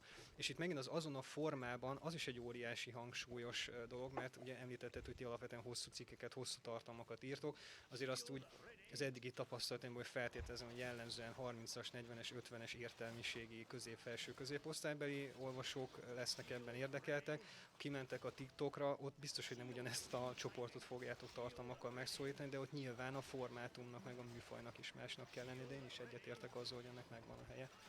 Bocsánat, csak még erre muszáj visszacsatolnom. Tehát ez egy nagyon fontos kritika azért, hogy akár a lakmusz, akár a legtöbb orgánum azért így a körútnak szól. Tehát, és ez tök fontos látni, hogy és pont ebből a szempontból, hogy meg kell mutatni, hogy és az, ami a politikában is nagyon fontos, hogy mi nem csak erre lövünk, erre az ilyen biztonságos, lanymeleg közösségre, aki mindig csak meg fog minket erősíteni, hanem egy más célcsoportnak, egy más nyelvezettel tök érthetően el kell mondani ugyanezt. Tehát be kell vonni még többeket, és akkor érezni fogják az emberek, hogy végre nem az van, amit mindig megkapnak ezek az orgánumok, hogy csak egy nagyon kis közönséget szólítanak meg. Tehát oda kell menni, és más utakon is próbálkozni, mert hát látjuk, hogy mit eredményez az, hogyha folyamatosan csak egy kis, vagy hát nem kis, de hogy csak egy közegnek. Egyébként ez engem mindig mélységesen elgondolkoztat ez a probléma, mert hogy valójában a szakmámon belül azért ezzel én is sokszor szembesülök, tehát hogy ez ilyen társadalomkutatóként, meg egyetemi emberként, akadémiai közegben mozogva, belefutok sokszor abba, hogy el kellene mondani azt, amit én csinálok, és amivel foglalkozom, meg azokat az eredményeket szélesebb körben is, mert egy csupa olyan témáról van szó, ami nyilván egy csomó embert a hétköznapjaiban is érint, és ez például talán már kezdek bele rázódni, de azért ez pár évvel ezelőtt nekem egy óriási kihívást jelentett, hogy tényleg, és direkt nem azt a szót használom, hogy lebutítani, mert abszolút nem erről van szó, hanem ugyanazt elmondani, de egy olyan kompakt formátumban, ami az értékét nem csorbítja annak a tartalomnak, de mégis érthetőbb egy szélesebb közönség számára. És akkor itt én is feltennék egy kérdést, egyébként a hírműfajban ezt hogyan lehet megvalósítani? Tehát milyen metódusok vagy technikák azok, amivel tudsz így sűríteni? Mert ez szerintem egy fontos kérdés. Hát ez csak a gyakorlat szerintem az, ami tudja fejleszteni, de én azt látom, hogy mondjuk elolvasok, nem tudom, 15 cikket egy témában, akkor mindig van egy struktúra, amiben dolgozom, adok egy figyelem megragadó címet, és megpróbálom letölteni, vagy megpróbálom így összefoglalni, hogy mi a folyamat, ami történik, miért történik, mire van hatással, és hogy ez mit eredményez. És hogyha tudunk tartani egy ilyen struktúrát, és mindegyik videót és mindegyik hírt tudjuk ez alapján feldolgozni, akkor az érthető lesz, és rövidnek kell maradni. És ez nagyon rossz, mert ez a legnehezebb talán abban, hogy az ember érzi, hogy mindegyik orosz-ukrán konfliktusról órákat lehetne, tehát egy csatornát lehetne ráépíteni, de itt az emberek másfél percnél tovább egyszerűen nem tudjuk megtartani a figyelmüket. A legfontosabb dolgokat kell, és ha fel kell hívni arra a figyelmet, hogyha akit részletesebben érdekel a téma, az ide tud menni tájékozódni, ami nagyon fontos, és ezzel megadjuk a lehetőséget arra, hogy tudják ellenőrizni azt az információt, amit mi. És még egy fontos dolog eszembe jutott, ezzel egyébként szívesen foglalkoznék is akár a jövőben, mert egy tök jó kutatói kérdés is lehet, hogy szerintem ezzel a folyamattal, amiről te beszélsz, én azt gondolom, hogy hosszabb távon fiatalokat lehet szocializálni a hírfogyasztásra. Mert szerintem egyébként a mainstream platformok azzal a műfajisággal, meg azzal a szövegmennyiséggel, meg egyáltalán működési struktúrájukkal alapvetően elriasztják most a fiatalokat jellemző módon, mert tényleg rákattint és látja, hogy 6 bekezdés és elájul, és biztos, hogy nem fog elolvasni. Itt most másfél percet mondtál, az már engem is egy kicsit melbe vágott, mert hogy azt szoktunk mondani, hogy mondjuk az ilyen 10-20 évesek esetében a figyelem felkeltésére 3 másodpercünk van, tehát hogy 3 másodperc alatt nem kap olyan impulzust, ami igazán érdekelni, akkor már elvesztettük, és hogyha ez sikerül, tehát hogy felkeltjük a figyelmét, akkor összesen van 3 percünk arra, hogy átvigyük azt a tartalmat, de akkor lehet, hogy azután ez már csökken másfél percre is. De ezek elképesztő kis ablakok, amin keresztül mi meg tudunk bárkit szólítani, és át tudunk adni valami tartalmat. Igen, de közben meg az hát nem vicces, hanem szerintem tehát ugye az az érdekes része, hogy amit te itt felvázoltál 4 pontban, ugye mi is ez alapján próbálunk dolgozni, csak hát ugye más a formanyelv, és egyébként a szeretet és a tisztelet hangján mondom, hogy én amikor készültem erre a beszélgetésre, megnéztem külföldi és magyar példákat is arra, hogy így a mainstream sajtó hogyan próbálja tehát például a TikTokot, vagy akár a YouTube-ot használni információ átadásra, és hát azt látom, hogy keresődik az út, de még nincs meg a biztosan jó forma. Viszont hát ugye itt az is egy nagy kérdés, és visszacsatolok oda, hogy ugye a bizalom, hogy azért ebben mindig van egy olyan, és például én is úgy vagyok vele, hogyha valaki jön és azt mondja, hogy na, akkor most megmondja nekem a tutit, akkor lehet, hogy én is azt fogom mondani, hogy így haver, állj meg egy pillanatra, hogy jön ez az egész ide, tehát hogy maga ez az egész formanyelv, amiről beszélgetünk, ez nekem még mindig nem teljesen tiszta, hogy tudok úgy eljutni pontosan azokhoz az emberekhez, akik mondjuk esetleg veszélyeztetettebbek egy ilyen dezinformációval töltött térben, hogy ne azt érezzék, hogy én itt valami, nem tudom, felsőbbrendű hatalomként akarok odalépni, aki most itt meg fogja nekik mondani, hogy így ez nem kihúzom alóluk esetlegesen a talajt, mert ugye itt még mindig hitvitákról beszélünk nagyon sokszor. Hát ez tényleg nehéz kenyér. Én amit tényleg tudok mondani, hogy az egyszerűen fogyasztók érzik az emberen, hogy ki az, aki hiteles és őszinte, és ami nagyon fontos, hogy önreflexívnak és önkritikusnak kell lenni, amit az emberek ezekből a platformokból teljesen hiányolnak. És hogyha megvan ez, hogy el tudjuk helyezni magunkat, és reálisan látjuk magunkat, akkor tudunk szerintem hitelesek is maradni.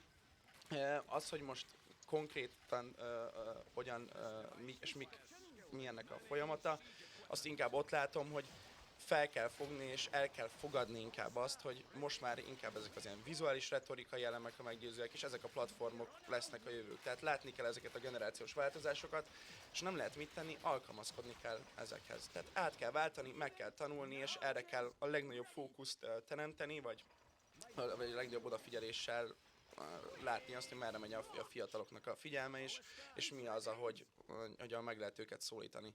Tehát ebbe kell szerintem, ezzel kell sokat foglalkozni. Igen, de hát ez természetesen nagyon sok dolgot most kifelejtek, de ez az első, ami eszembe jut.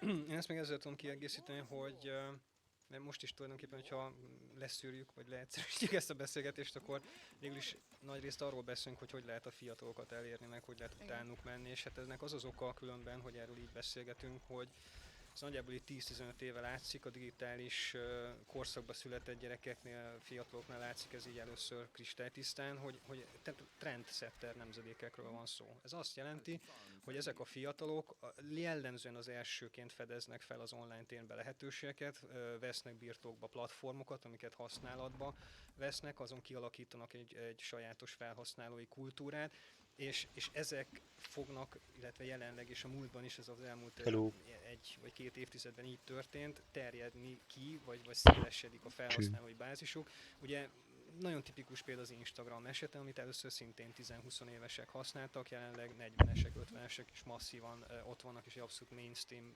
platformról van szó. Szóval, hogy tényleg azt mondja, hogy ki kell fürkészni, meg kell érteni azt, hogy a fiatalok milyen felületen vannak jelen, ott milyen típusú, milyen műfajú tartalmakat fogyasztanak, és azokon a csatornákon keresztül hogyan lehet őket hatékonyan elérni, megszólítani. Mert egyrésztről, hogyha ezt megtesszük, az egy kicsit olyan, mintha egy üveggömbben néznénk, amiben látjuk a jövőt. Tehát ezt én most tudom garantálni, és ez lényegében ez a folyamat is elindult, hogy a TikTok az 1 vagy 2 éven belül tényleg a globális mainstream legfontosabb média platform lesz, részben már most is az egyébként. És ezért lényeges, hogy ezeket minél világosabban lássuk és megértsük, mert hogy tényleg ez a jövő. És egyébként abból a szempontból nem vagyok pessimista, és ezt is próbáltam már ebben a beszélgetésben is hangsúlyozni, hogy van egy érési folyamat. Tehát azért nem gondolom, hogy most így mindenkinek így önmagába kell roskadni, meg értelmiségiként így depresszióba esni, mert hogy ez a korosztály már nem fog olvasni, meg nem fog befogadni hosszabb szöveket, de később abszolút meg fogja ezt tenni. De ebben az a fajta hírfogyasztási, szocializációs folyamat, ami most egyébként megindult, abban abban majd nagy feladata, meg sok szerepe lesz azoknak az újságíróknak, akik egyébként ezt a hangnemet, ezt a fajta stílust át tudják venni és átvezetni majd abba, hogy majd ezek a fiatalok 20-30 évesen már tényleg készen álljanak arra, hogy komplexebb dolgokat is így megértsenek, befogadjanak, és akár maguk is tudják azt úgy értelmezni, hogy aztán leszűr belőle egy 3 perces összefoglaló, és nem mástól várja azt, hanem hogy ő is rendelkezik majd azzal a kritikai gondolkodásmóddal, ami ezt így megalapozza. De nem egy kicsit most arról beszélünk, hogy hát majd a jövőben, de közben meg ugye azt is látjuk, nem tudom, 15 évvel ezelőtt meg mindenki azt mondta, hogy hát a Facebook lesz a jövő, hol tartunk azóta, hány ilyen platform volt, én 1-2-ben mozgok valahogy, a többi az, mert tényleg úgy érzem magam, mint a saját nagymamám. Nem látom, hogy ennek a folyamatnak van egy ilyen fix pontja. Nincs fix pontja, ez egy folyamatosan, dinamikusan változó folyamat. A közösségi média platformoknak van körülbelül egy 2-3 éves trendje, ami azt jelenti, hogy megjelenik egy a semmiből kvázi, elkezd felfutni, jellemzően a fiatalok között, bekerül a mainstreambe, és amire ez megtörténik, addigra a fiatalok már nem ott vannak. Igen. És már elindul a háttérben a következőnek a megjelenése, felemelkedése, tehát ez gyakorlatilag egy ilyen folytonosan ismétlődő ciklus. Úgyhogy most látszik, hogy a TikTok lesz feltétlenül a legnépszerűbb ilyen platform, de aztán, hogy ehhez képest 2-3 év múlva meg mi lesz, hát arra most is csak találgatások vannak, de azért úgy körvonalazódnak már most is olyan felületek, amik azért úgy mondjuk a szakma, meg a gazdasági szereplők számára egészen ígéretesnek tűnik. Maximálisan látható az, hogy ténylegesen a média most már ilyen másodlagos szocializációs ágens, és olyan, tehát nem is tudjuk, még tartalomgyártók se tudjuk lekövetni, én se tudom már lekövetni, hogy milyen utakon járnak az úttörői ezeknek a platformoknak, és hát tartalomgyártóként vagy újságíróként egyszerűen ez nagyon erőforrásigényes, de látni kell, hogy minden platformnak mi a sajátossága, és minden platformra milyen fajta tartalomgyártás szükséges. És úgy lehet, hogyha minden platformot megértünk, és annak a nyelvezetét tudjuk használni, akkor tudunk sikeresek lenni, mind a TikTokon, Instán, Facebookon, és a többi sok száz platformon. És ehhez még hozzátartozik az, hogy egy picit én azt gondolom, hogy mai világban hogy el kell engedni azt, hogy én mindenkihez akarok kommunikálni. Mert hogy az most már nagyon nem igazán működik. Tehát, hogy ezért próbáltam ezt korábban is hangsúlyozni, tehát, hogy ez a targetálás, ez a pontos célcsoport választás, annak elképesztően nagy szerepe van, mert hogy mindenki buborékokban van, és ezek között a buborékok között van átfedés, meg metszés, meg vannak olyan buborékok, amik csak közelükben sincs egymásnak, mert annyira távol vannak, de hogy tényleg ilyen szegmentáció, vagy szegmentált közösségként, csoportokként kell a média közönségét most látni, és nem lehet mindenkit elérni, és nem lehet mindenkit megszólítani.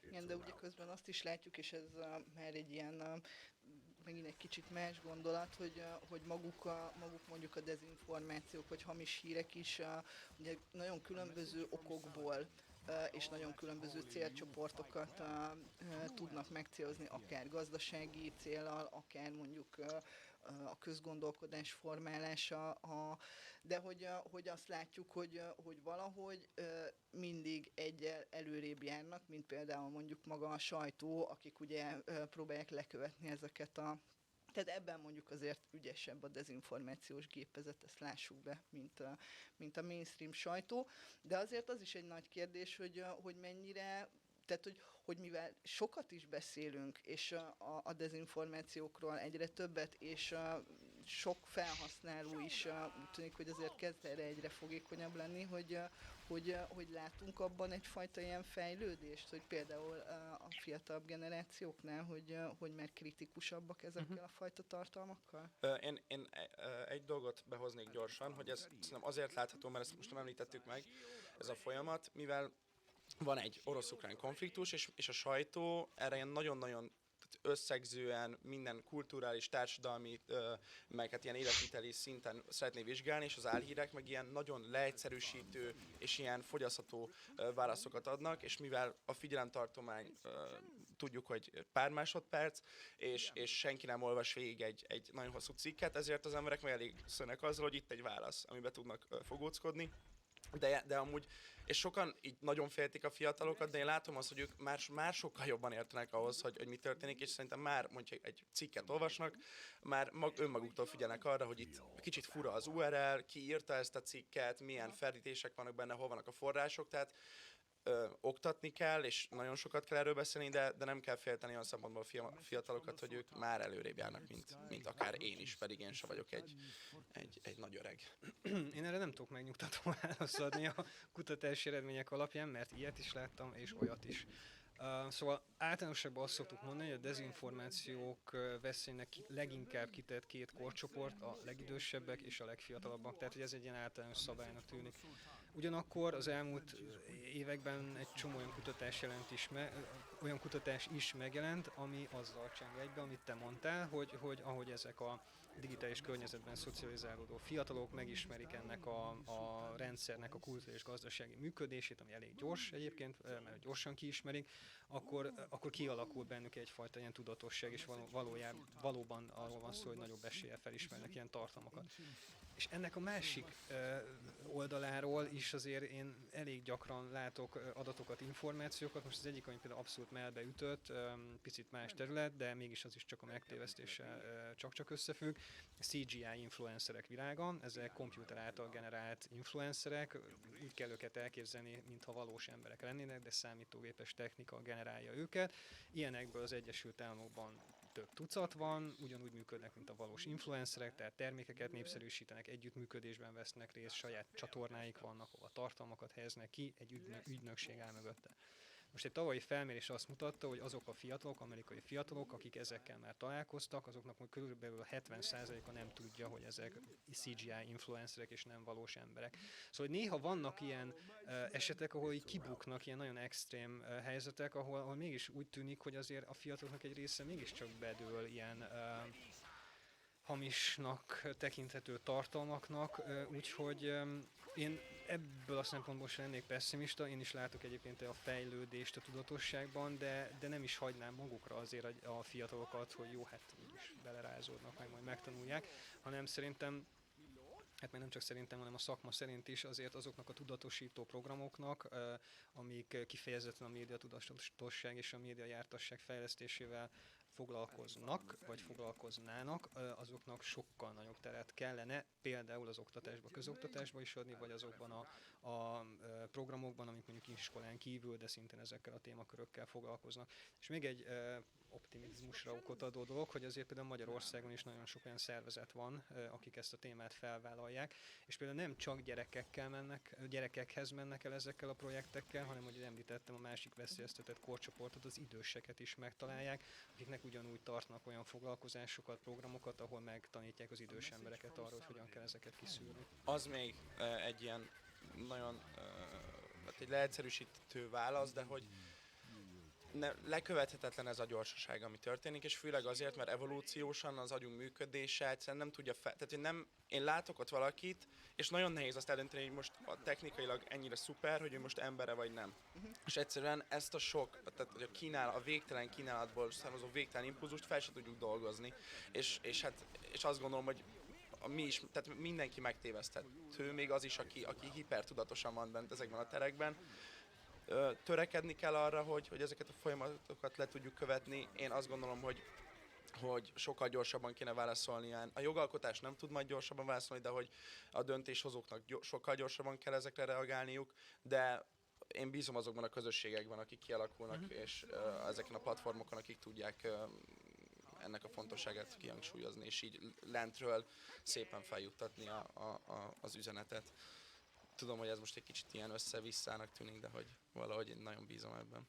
Jó, hát tulajdonképpen akkor egész pozitív üzenetekkel tudjuk zárni ezt a beszélgetést, amiből én most nagyon sok mindenen kell majd gondolkodnom a jövőben magammal és a munkámmal kapcsolatban is, de nagyon szépen köszönöm Guld Ádámnak és Seres Samonak is, hogy eljöttetek hozzánk, és megmutattátok ezt a nagyon speciális szeletét a közösségi médiának, illetve azoknak, akik már innen tájékozódnak, és ezt a platformot használják.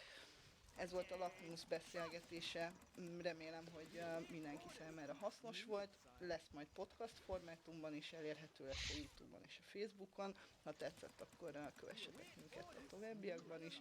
Ha pedig van kérdésetek, meglátásotok, javaslatotok, azt írjátok meg nekünk a szerk@lakmus.hu-ra, annak is nagyon fogunk örülni. Köszönöm szépen mindenkinek ezt a beszélgetést.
researching and developing bowel syndrome, production of these molecules is out of sorts?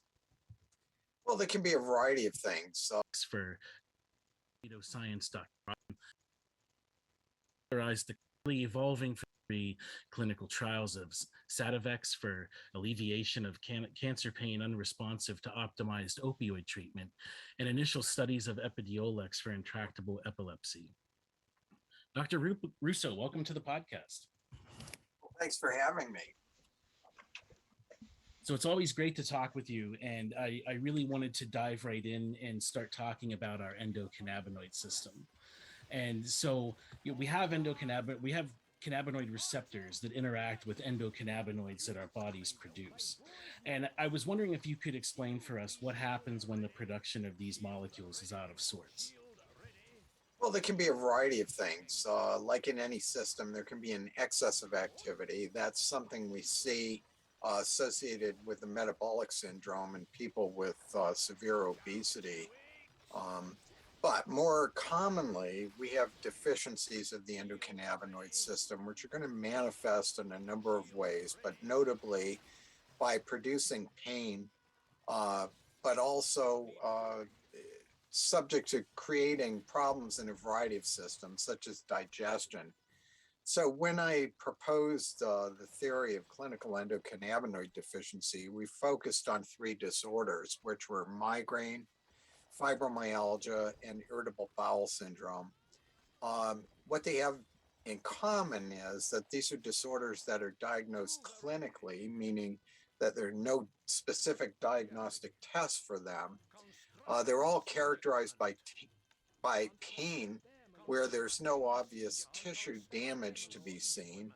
And they all express a sort of hyperreactivity to pain.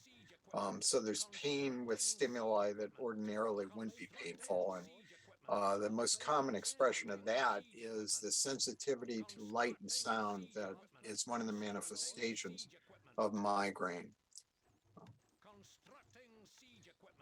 Do you think it's fair to say that our bodies are almost mechanized to be able to utilize cannabis? That if there's an internal deficiency in endocannabinoid production, that the best way that we found so far to supplement that is through the ingestion of phytocannabinoids? Well, that is one way. I think it's probably preferable to address lifestyle factors first, where those are deficient and could be improved.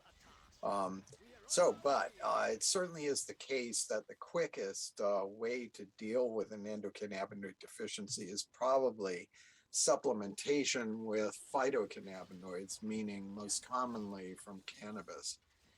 It also is an explanation of why we find cannabis is helpful in so many disparate disorders. And it is because the endocannabinoid system is the major homeostatic regulator of physiology. It's sort of got its hand in every process by which our bodies work.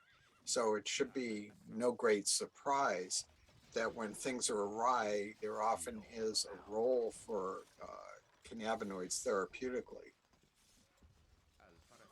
You mentioned that the endocannabinoid system is so pervasive throughout a myriad of physiological processes, and I'm wondering, and I know we talked about this before, but I'm wondering what your thoughts are regarding why this is still not a part of medical training, and I'm curious as to how if doctors don't know about this effect that deficiencies in the endocannabinoid system have, and if they're kind of willingly turning a blind eye to something so important to our well-being, how can they effectively treat us? Well, that's a great question. Unfortunately, the endocannabinoid system, let alone cannabis, is rarely, if ever, taught in medical school. You would think that something that's so basic to physiology would be required reading. Particularly, let me give you one example. There are more CB1 cannabinoid receptors in the brain than there are for all of the neurotransmitters combined. So it might make sense that it's important, and it quite frankly is. But this is a conversation I've had many times. You know, I went to medical school in the 70s. That was a long time ago. The curriculum was pretty intense then. And we've had several decades of advancement that have to be crammed in. So the complaint we often hear from medical educators is, where are we going to fit this in?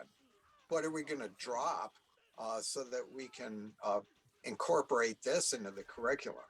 So it's, I think, the misguided idea that you've got to get rid of something else to make room for this when it's so fundamental to begin with.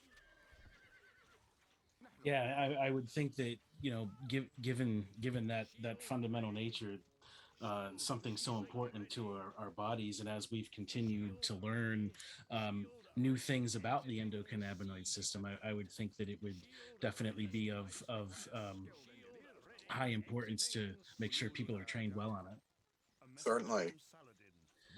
So you mentioned to me in an interview a few years back that you kind of got started in being interested in cannabis and ethnobotanical plants, and you traveled to South America in the early 90s to study those kinds of plants for medicinal purposes. And I was curious if you could talk about what plants you studied and what was the outcome of that journey of your life. Sure. So this does go back to the early 90s. I decided in my practice that I wasn't making the kind of advances that we'd want to see with conventional pharmacotherapy. And so I thought that it might be time to return to the idea of botanical medicine. I was most interested in migraine. And so I tried to find out where in the world were there the most traditional medicines used to treat headaches. And like so many things, it turned out to be Amazonia. So I took Spanish classes at night and eventually made two trips to the Amazon, a shorter one in 1994, and then a longer one for a couple of months working with the Machigenga tribe in Parque Nacional del Manu in eastern Peru. Um, so I was interested specifically in two things, treatments for migraine, but also psychedelic plants or hallucinogens. Now, the interesting thing, and I knew this before I went, was throughout history, there's been this thread that plants or drugs that are hallucinogenic at high doses often are used to treat migraine at much, much lower doses. And that proved true amazingly so with the Machigenga. They had numerous plants that they used to treat headaches. Um, I saw these being used. I used them myself. They were uniquely effective. And what many of them have in common is an ingredient called DMT, dimethyltryptamine. So dimethyltryptamine is actually an endogenous component in humans in tiny amounts, but it also is a Schedule One drug, a hallucinogen at higher doses.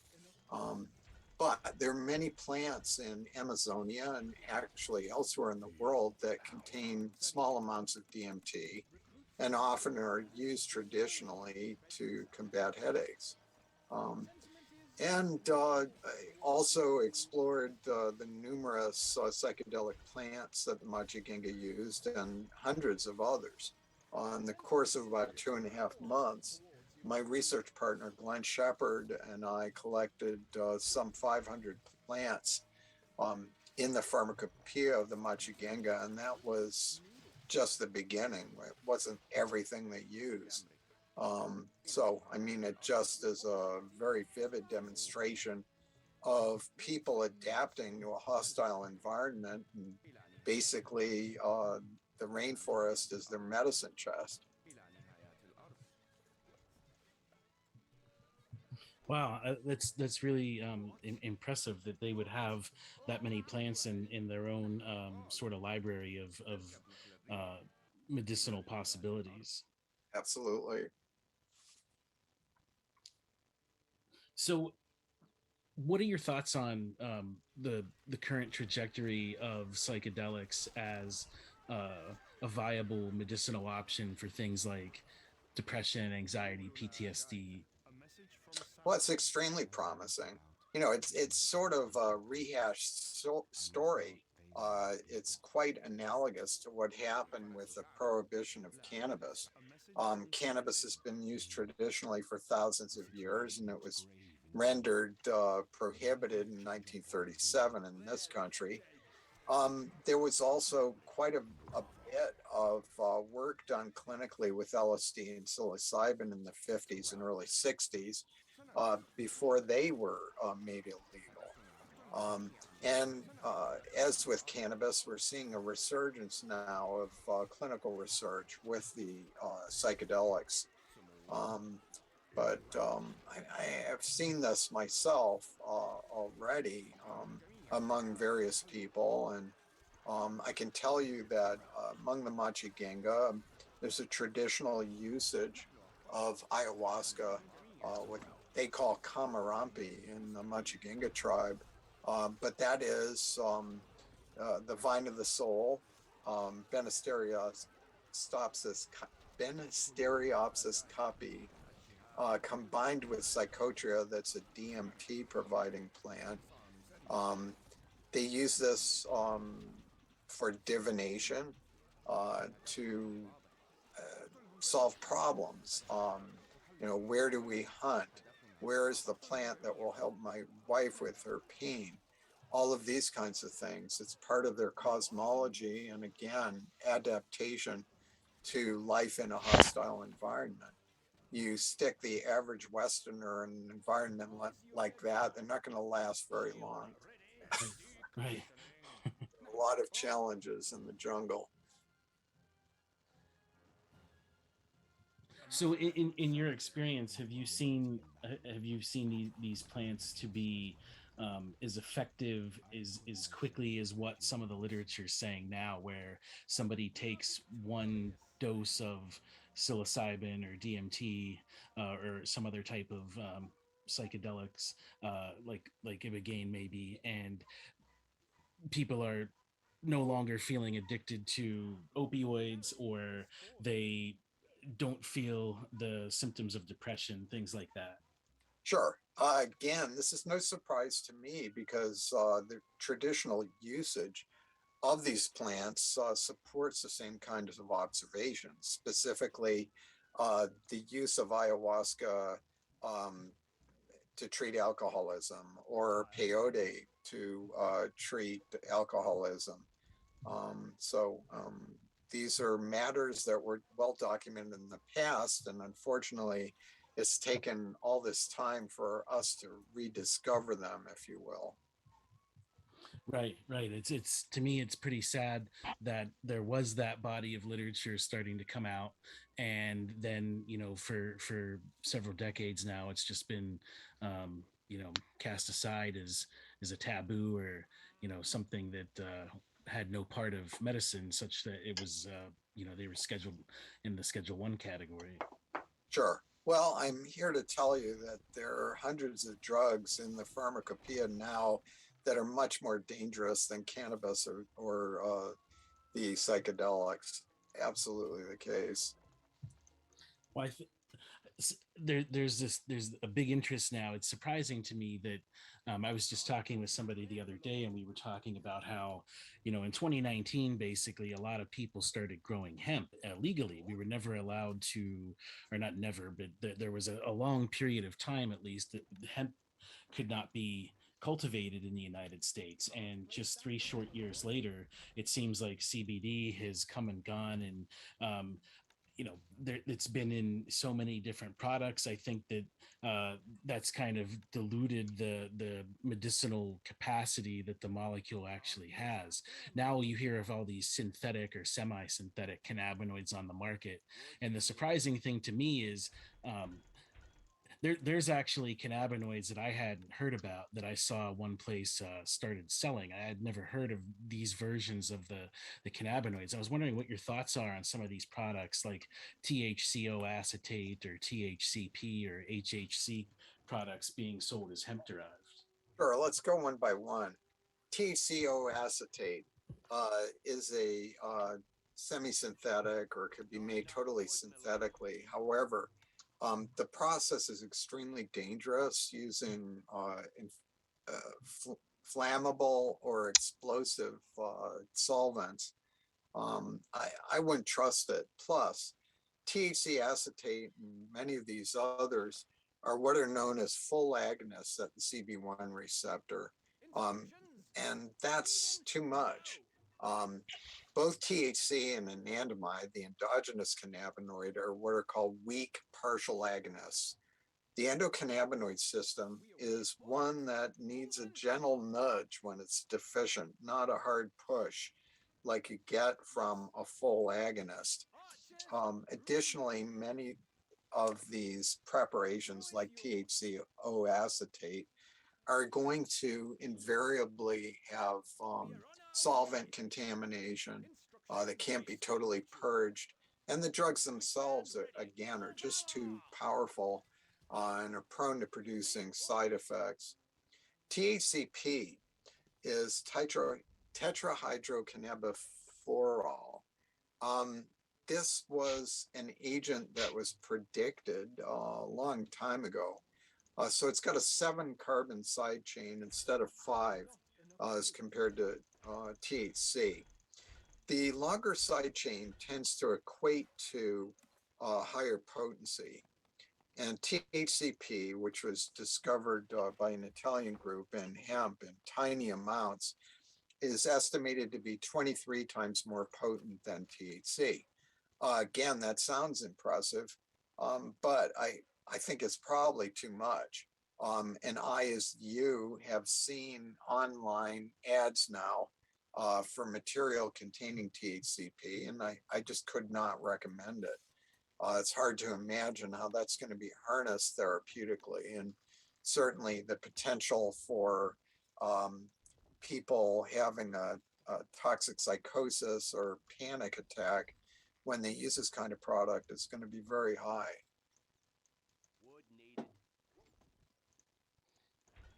So that if somebody was having that kind of reaction, that toxic psychosis to just plain old delta 9 THC, something like THCP could really be detrimental to them. Yeah, I think so. Now, I would hasten to add that I don't think making them illegal is going to be helpful because prohibition hasn't worked before for anything else. Um, the real solution is to legalize cannabis and obviate the need or the attraction for some of these other agents. A lot of people end up using semi-synthetics or totally synthetic cannabinoids as a dodge against urine drug testing because normally those kinds of agents aren't picked up on a urine drug screen unless somebody's specifically looking for them. So again, if things were done properly, in my opinion, with legal and regulated cannabis, we'll probably see a lot less commerce in these synthetic alternatives that are much more dangerous. Yeah, absolutely. I just saw this morning a store advertising Delta 8 Awesome, man. THC products here in Pittsburgh, and it's been pretty well flaunted, and I could see those kinds of standard urinalysis tests changing or migrating with the times, I guess. With some of these other products. Uh, I know from what I've heard, Pennsylvania is looking to ban Delta 8 products, and there's been a lot of concern on Delta 8. And I've heard, a lot of people say that the molecule itself isn't what's dangerous, it's the ways that people are going about creating these types of products. Sure, that's true in this instance.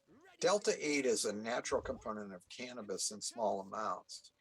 However, nobody's found a chemovar of cannabis that produces large amounts that would make it extraction worthy. Rather, what they're doing is they're using a glut of CBD around from hemp products to transmogrify it into delta 8 THC. But in the process, it's invariably associated with Delta 6, Delta 10. We know even less about those. Maybe they're okay, but that again really isn't the problem. It is residual toxicity that could accrue from the chemistry involved, residual solvents and what have you. Plus, I have no Azt a confidence kurva mindenit. whatsoever in the quality Nem tudom lehetni. control activities of the people that make these things.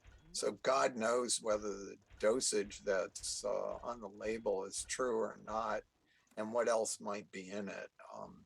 I think it's pharmacological Russian roulette. Yeah, I think Chris Hudala at Proverde Labs had said that he measured something like 6,000 plus Delta 8 products, and not one of them was what he would describe as clean. They were all pretty contaminated with other things, unknowns, some of the isomers you just mentioned, and Orange Photonics, they recently wrote an article regarding their evaluation of some of these other products like THCO acetate or hexahydrocannabinol, and they were finding that many of the products had the precursors to those molecules, but not the molecules as on the label, or they just didn't have any of those molecules at all. Yes, but again, in a legal market that's regulated, none of this should happen. So I guess for my last question here, I'm curious, when you look out to the future of the industry, given all you know and everywhere that you've been, everywhere you've traveled to, what do you see for both the cannabis industry and for this burgeoning psychedelics industry? Well, unfortunately, it all depends on political action. And I've got to say, unless something changes radically this year, the prospects for further progress on cannabis legalization are not very good at all. I'm old enough to remember how things were close to decriminalization back in the 70s. That got derailed due to a combination of factors.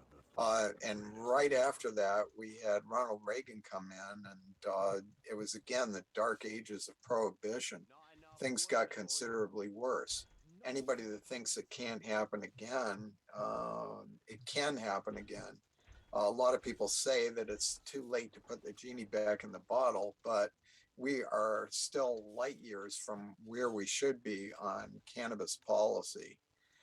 Now, in relation to psychedelics, I think that the pathway is a little rosier. However, I'm going to editorialize here to say that I think a lot of the activity has been misguided in that it is employing synthetic single molecules rather than leveraging the wisdom of the plants themselves. I would like to see more botanical psychedelics in the pipeline for clinical development, because just as with cannabis, I believe that there is potential synergy in these other components that may render them safer and better for these various therapeutic endeavors.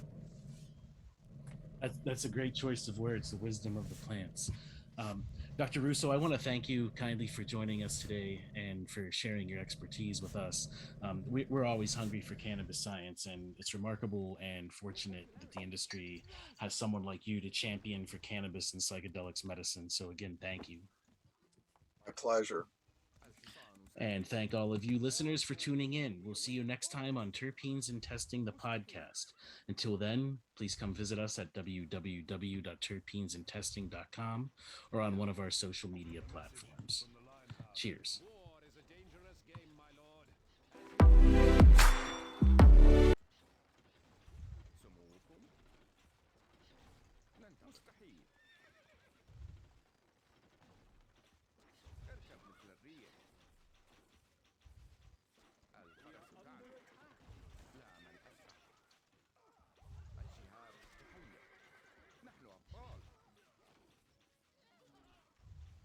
خيولنا جاهزة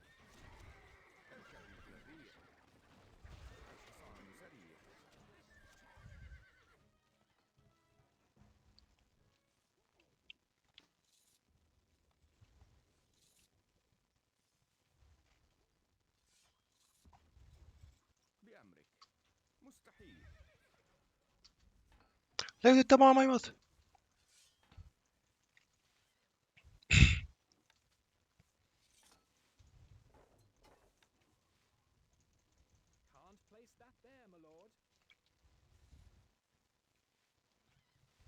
Megint. Kurva anyját.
Meghaltak a lovasaim.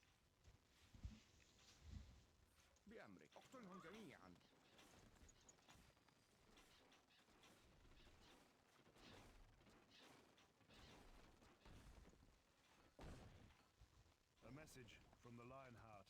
War is a dangerous game, my lord, as you are finding out.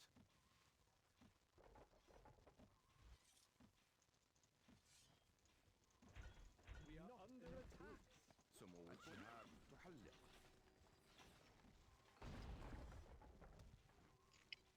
Szóljon idegesít. My bow is yours.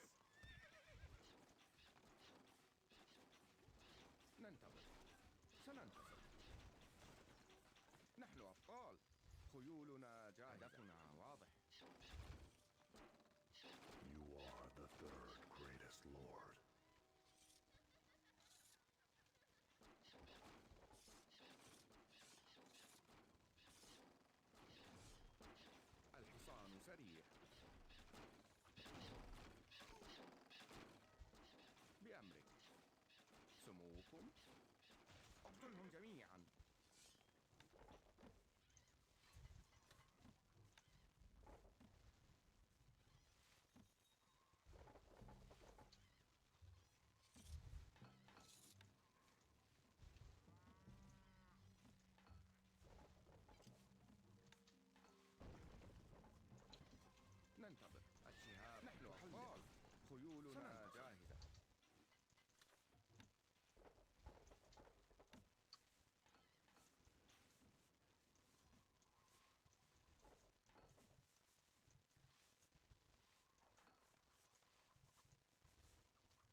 A message from the Lionheart.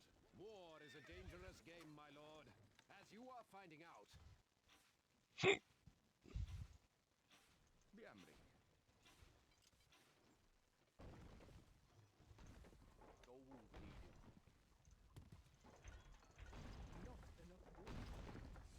Basz meg.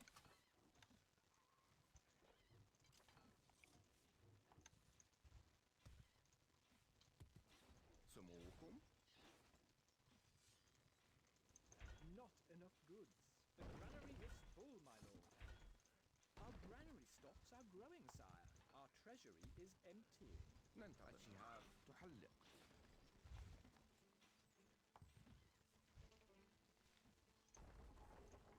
We await your orders, sire. My lord, to horse! Let's ride!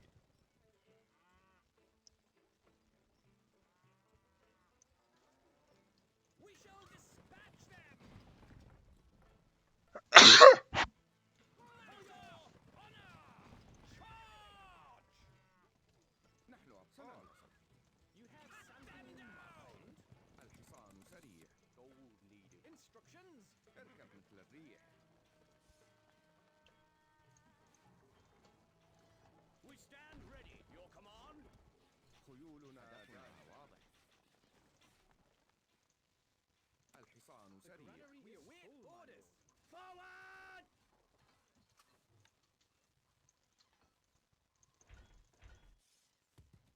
الحصان سريع. الحصان سريع. Yes? الفرس تعدو.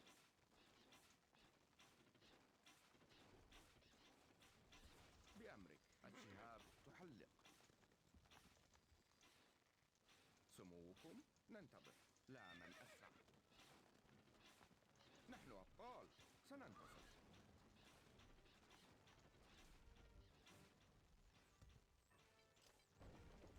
What? We shall dispatch them!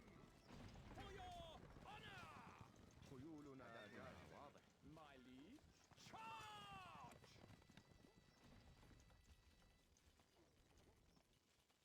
We await your orders. Our blades are We shall dispatch them! Can't place that there, my lord. Can't place that there. For your honor! Can't place that there, my lord. You have something in mind? Cut them down! We shall dispatch them! For your honor!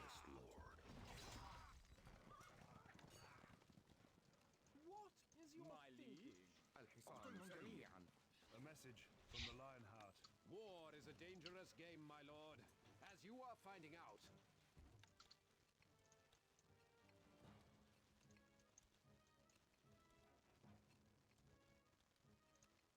We are under attack.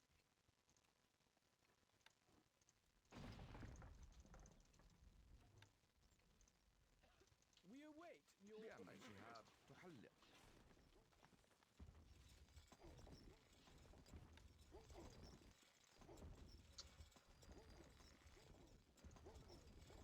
Can't place that there, my lord. Our blades are سموكم سننتصر. الحصان سريع. Recruits needed, Archers, can't ready. Get there, lord. Can't place that there, my lord. ننتظر. My bow is yours. Me lord. For valor! نحن أبطال. هدفنا واضح.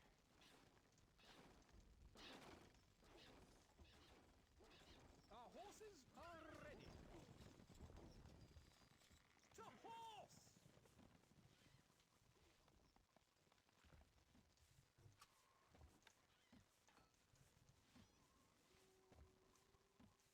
Needs to be placed place that there, my lord. Stockpile.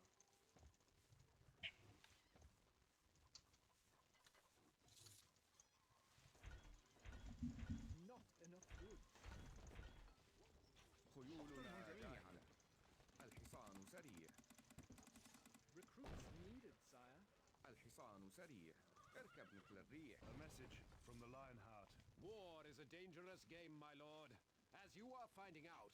بأمرك. We are under attack. الفرس تعدو. لا من أسرع.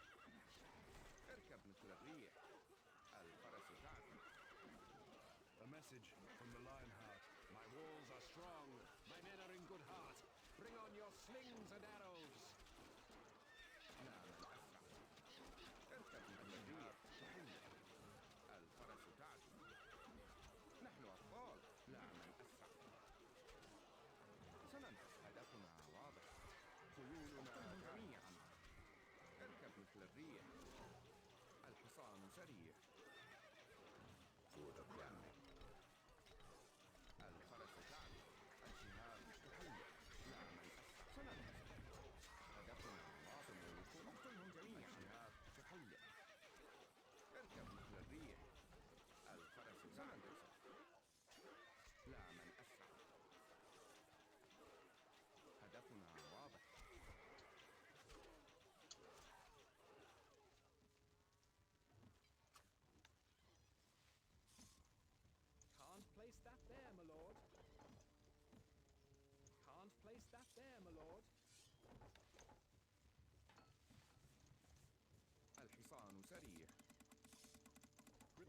needed, sire. ننتظر إلى نهايات الأرض. نحن أبطال. إلى نهايات الأرض. خيولنا جاهزة. الحصان سريع.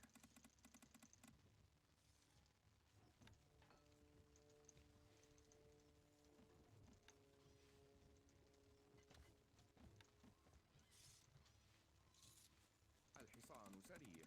Gold needed.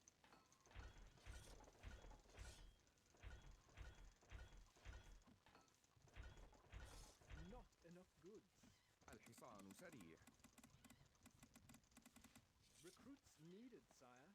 الحصان سريع. اركب مثل الريح. We are under attack.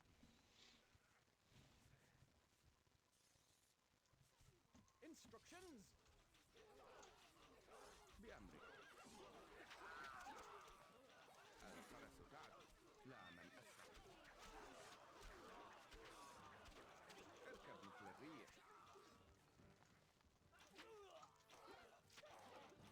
سموكم.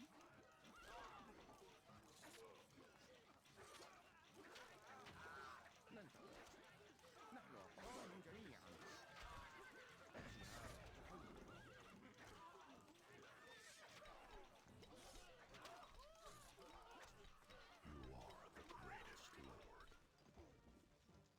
خيولنا جاهزة.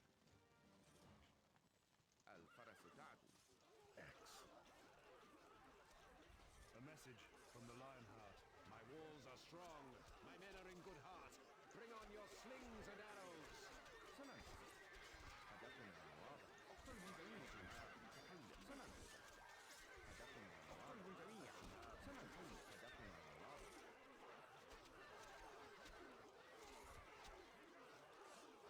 بأمرك. اقتلهم جميعا. سموكم. الجهاد تحلق. ننتظر. سننتظر. هدفنا واضح. نحن أبطال.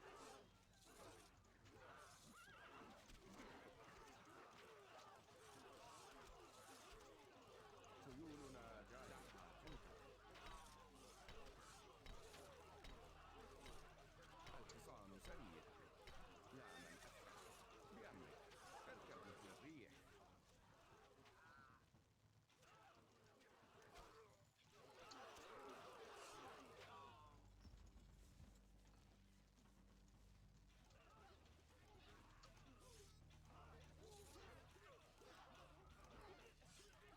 سموكم. ننتظر.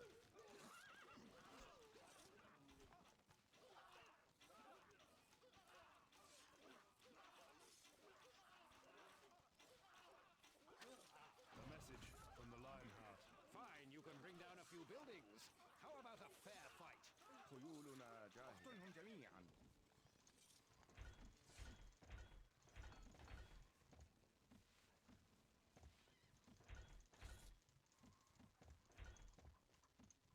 Yes, boss. Weapons needed, sire. Yes, boss. What? All that way? No space in the armory. Yes, boss. A message from the Lionheart. Events have come to a pretty pass when a king must cower in his castle. But cower I must. What? All that way? A message from the Lionheart. So, I am bested and my poor bones must rest in these wretched sands. Smash them! What? All that way?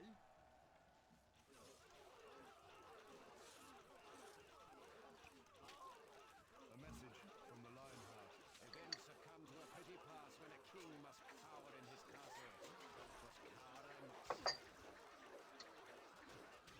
We have taken control. A message from the Lionheart. So, I am bested and my poor bones must rest in these wretched sands. سموكم. هل حسمت المعركة؟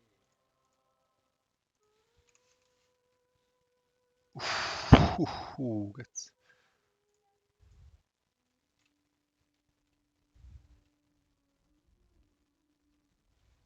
Your popularity is falling.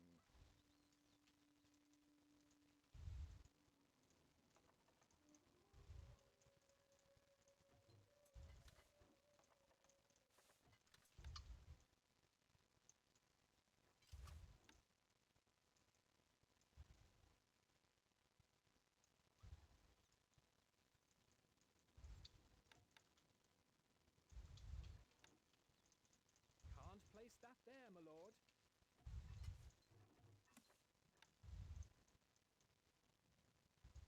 Can't place that there, my lord.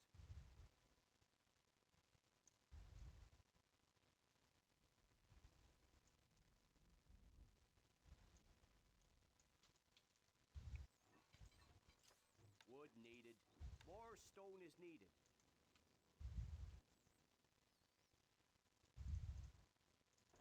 Not enough goods. More wood is needed. Wood needed.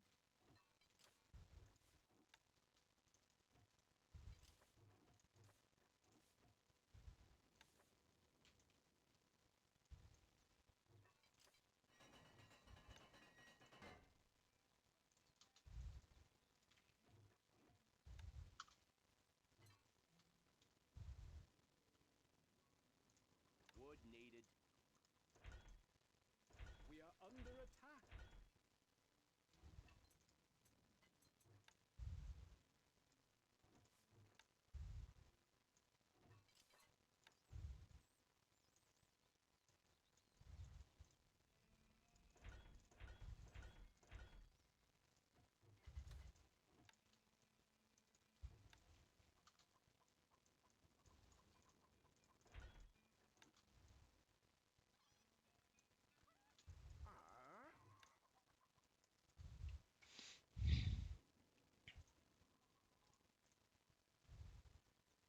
Your Grace. Your Grace. Constructing siege equipment. Constructing siege equipment. Can't place that there, my Constructing lord. siege equipment.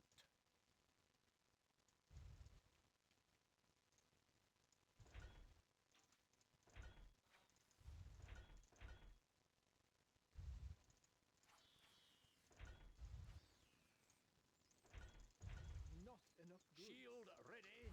Shield resighting. You need something built. We are under attack. Attain. Shot. Weapons We await needed, orders. sire. Recruits needed, sire.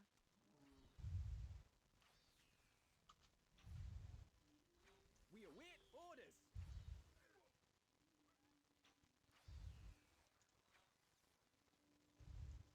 Shoulder. Home. Shield ready. Shield ready. What needs doing? We await orders. Recruits needed, sire. Yes? Archers ready. Manning siege equipment. My bow is yours. Finding range.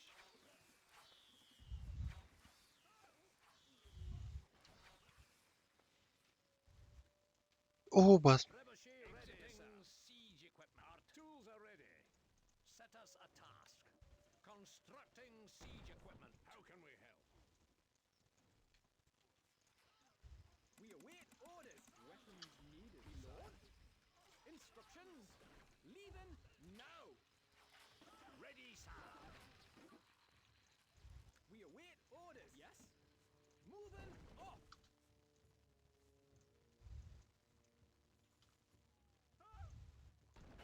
Your Grace. Location noted. Shield ready. Shield ready. Shield resighting. You need something built. Manning siege equipment. Stone stocks are too low, sir. Archers ready. My bow is yours. My lord.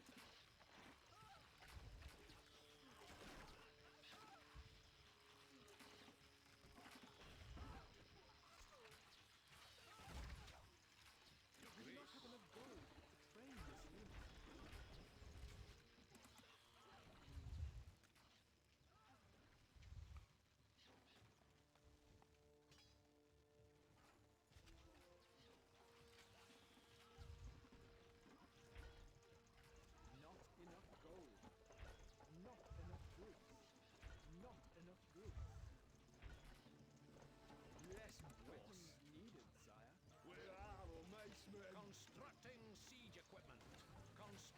instructions?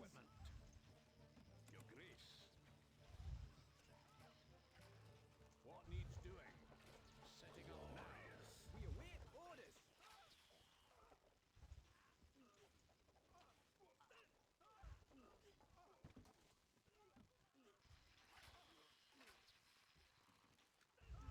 Shield ready.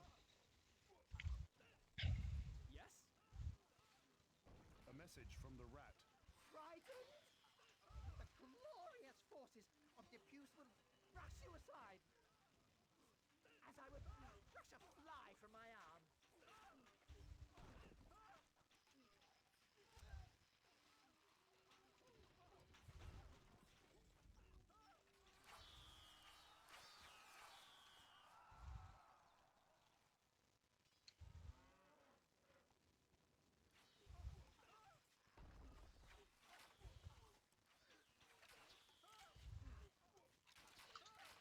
Shield ready. A message from the snake. It's over, my friend. Let's face it. You lost.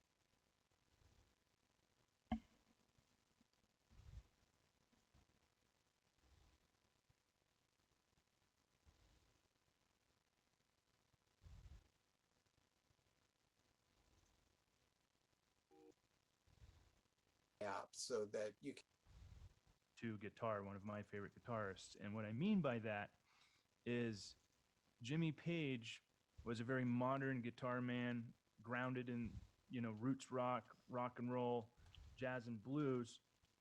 But he also had this very deep yearning for Eastern mysticism, and he used that to influence his music with Led Zeppelin or navigate the GPS system of his music with the rest of the guys there. And I think that's what Ethan does as a modern researcher, and the work that he does around cannabis.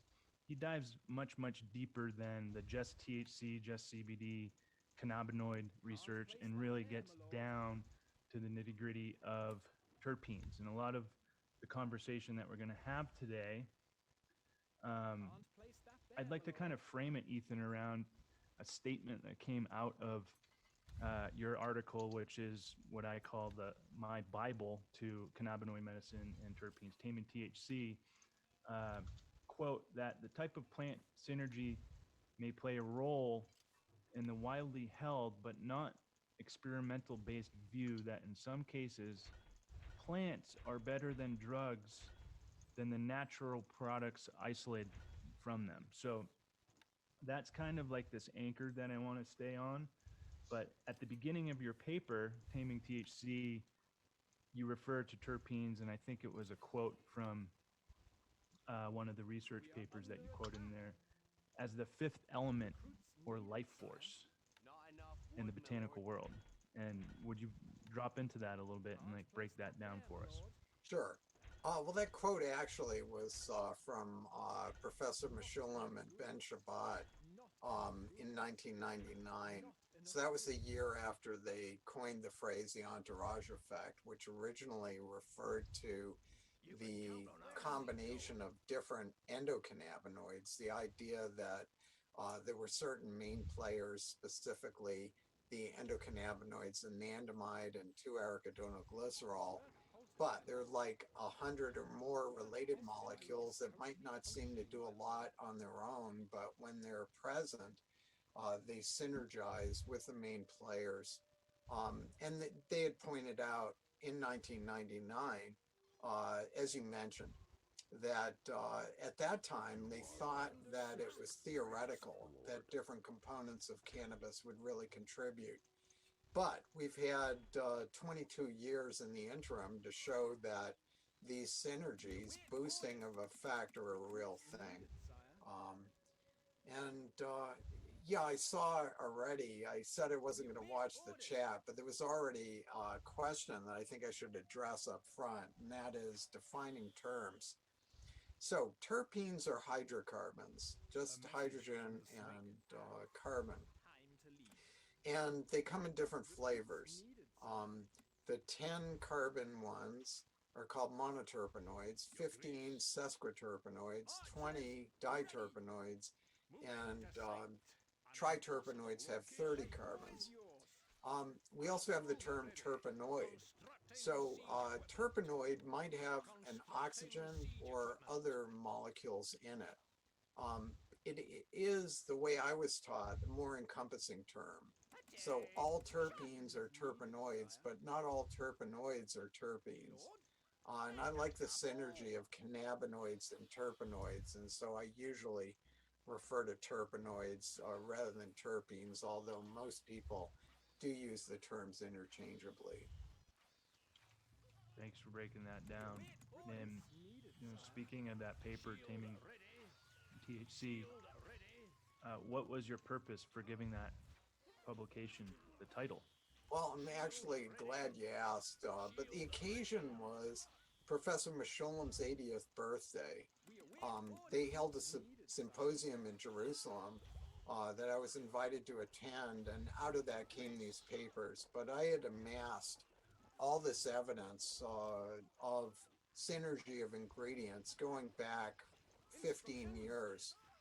Previously, John McPartland and I had written a predecessor to that paper in 2001, basically saying that these cannabis was more than the sum of its parts.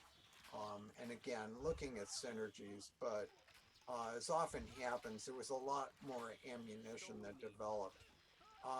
But I wanted to address the different components and how they would act together to be more therapeutic, and really look at the issue of botanical synergy. So synergy is a boosting of effect. It can mean that you have two ingredients or several ingredients that are all painkillers, but synergy also can be a reduction of side effects. Now, it's well known that THC has some side effects. Everybody knows what they are. When there's too much, it can produce anxiety rather than reducing it. It can produce paranoia. When it's really too much, people can get blood pressure drops and even get vomiting from it. So have always been interested in other ingredients that are going to mitigate those side effects and increase what's called the therapeutic index. The therapeutic index is the difference between the dose that's going to give you the effect you want therapeutically and that which produces side effects. Now, for some drugs, those are very narrow. Unless you keep it in that range, you're not going to get the benefit. And if you have too much, you're going to get side effects. So for THC as a single drug, the therapeutic index, this margin, is very small.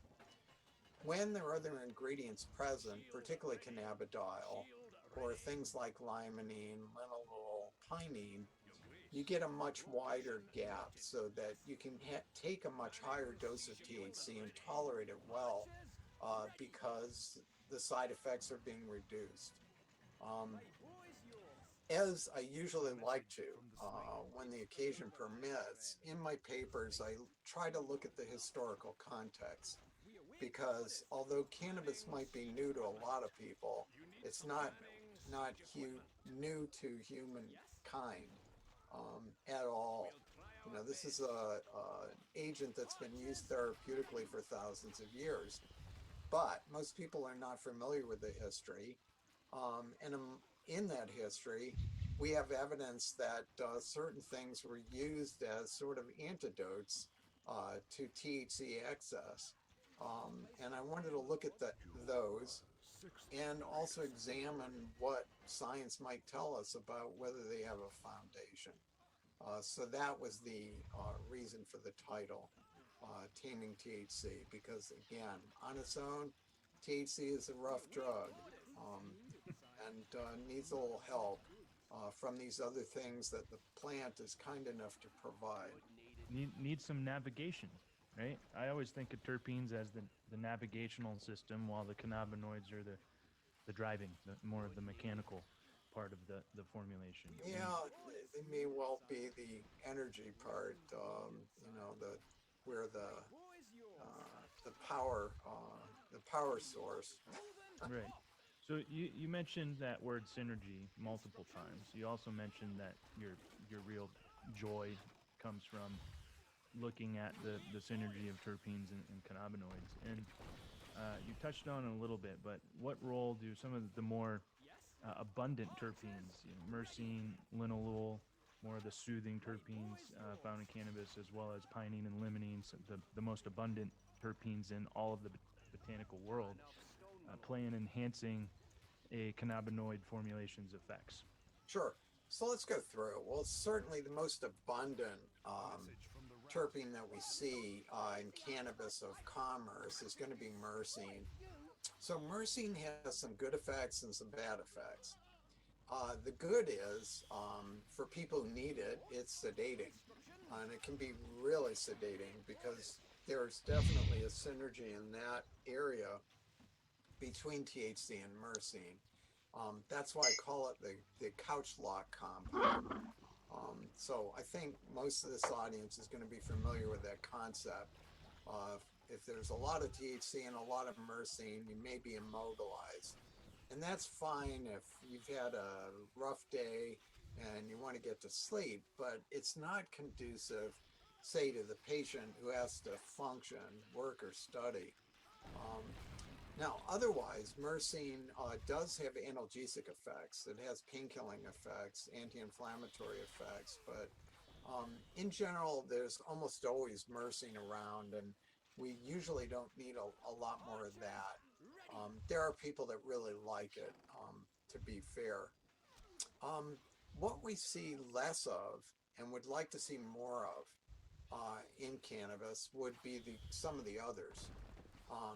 So, for example, alpha-pinene is really key in reducing THC side effects. One of the primary problems with THC, or the amusing part of THC, is when everybody loses their train of thought and people laugh about it. But that effect, the short-term memory impairment that's inherent to THC, can really be mitigated or eliminated by alpha-pinene. And we know how this works exactly. Alpha-pinene is what's known as an acetylcholinesterase inhibitor. Acetylcholine, of course, is a neurotransmitter, the memory molecule in the brain. So if you're inhibiting its breakdown, it means you remember well or better.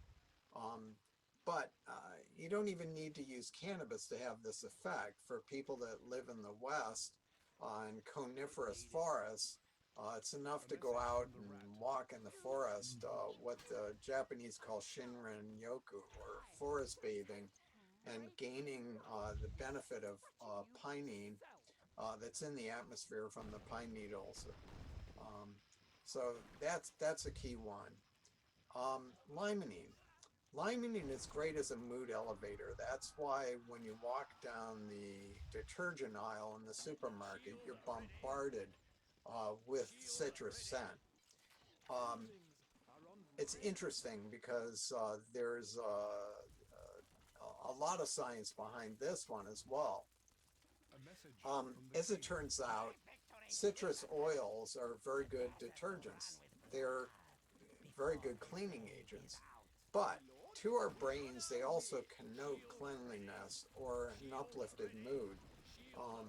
And just limonene scent was used in a Japanese study some years ago. Just wafted in the air, cutting hospitalized depressed patients' depression scores in half. So this really provides a brightness to the THC experience that it doesn't have as much without that component. Next on the list, I guess I'd put linalool. So linalool is very much a component of lavender. Lavender is well known as a safe calming agent without being really super sedating, and certainly not with any addiction potential.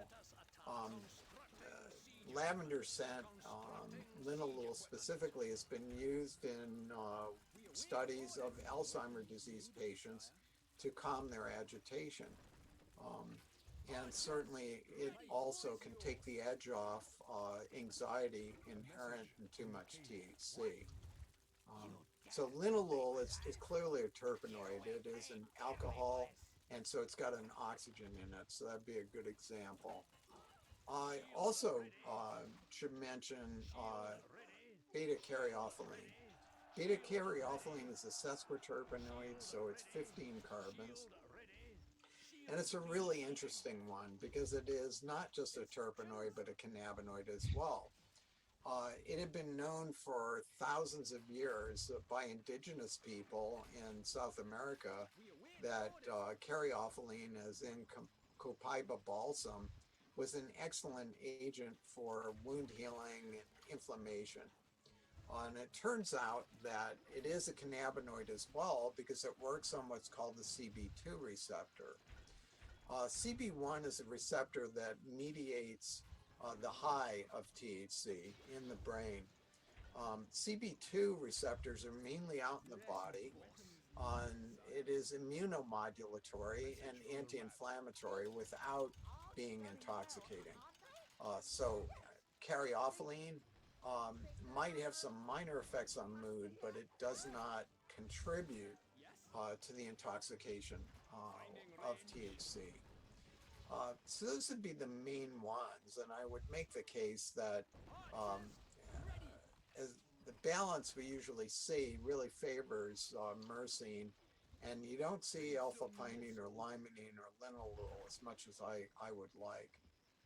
But these are things that can be selectively bred into cannabis, and you know, in the best of all possible worlds, when somebody goes to the dispensary and there's a good selection, they could find material that has the right combination of components to treat what ails them.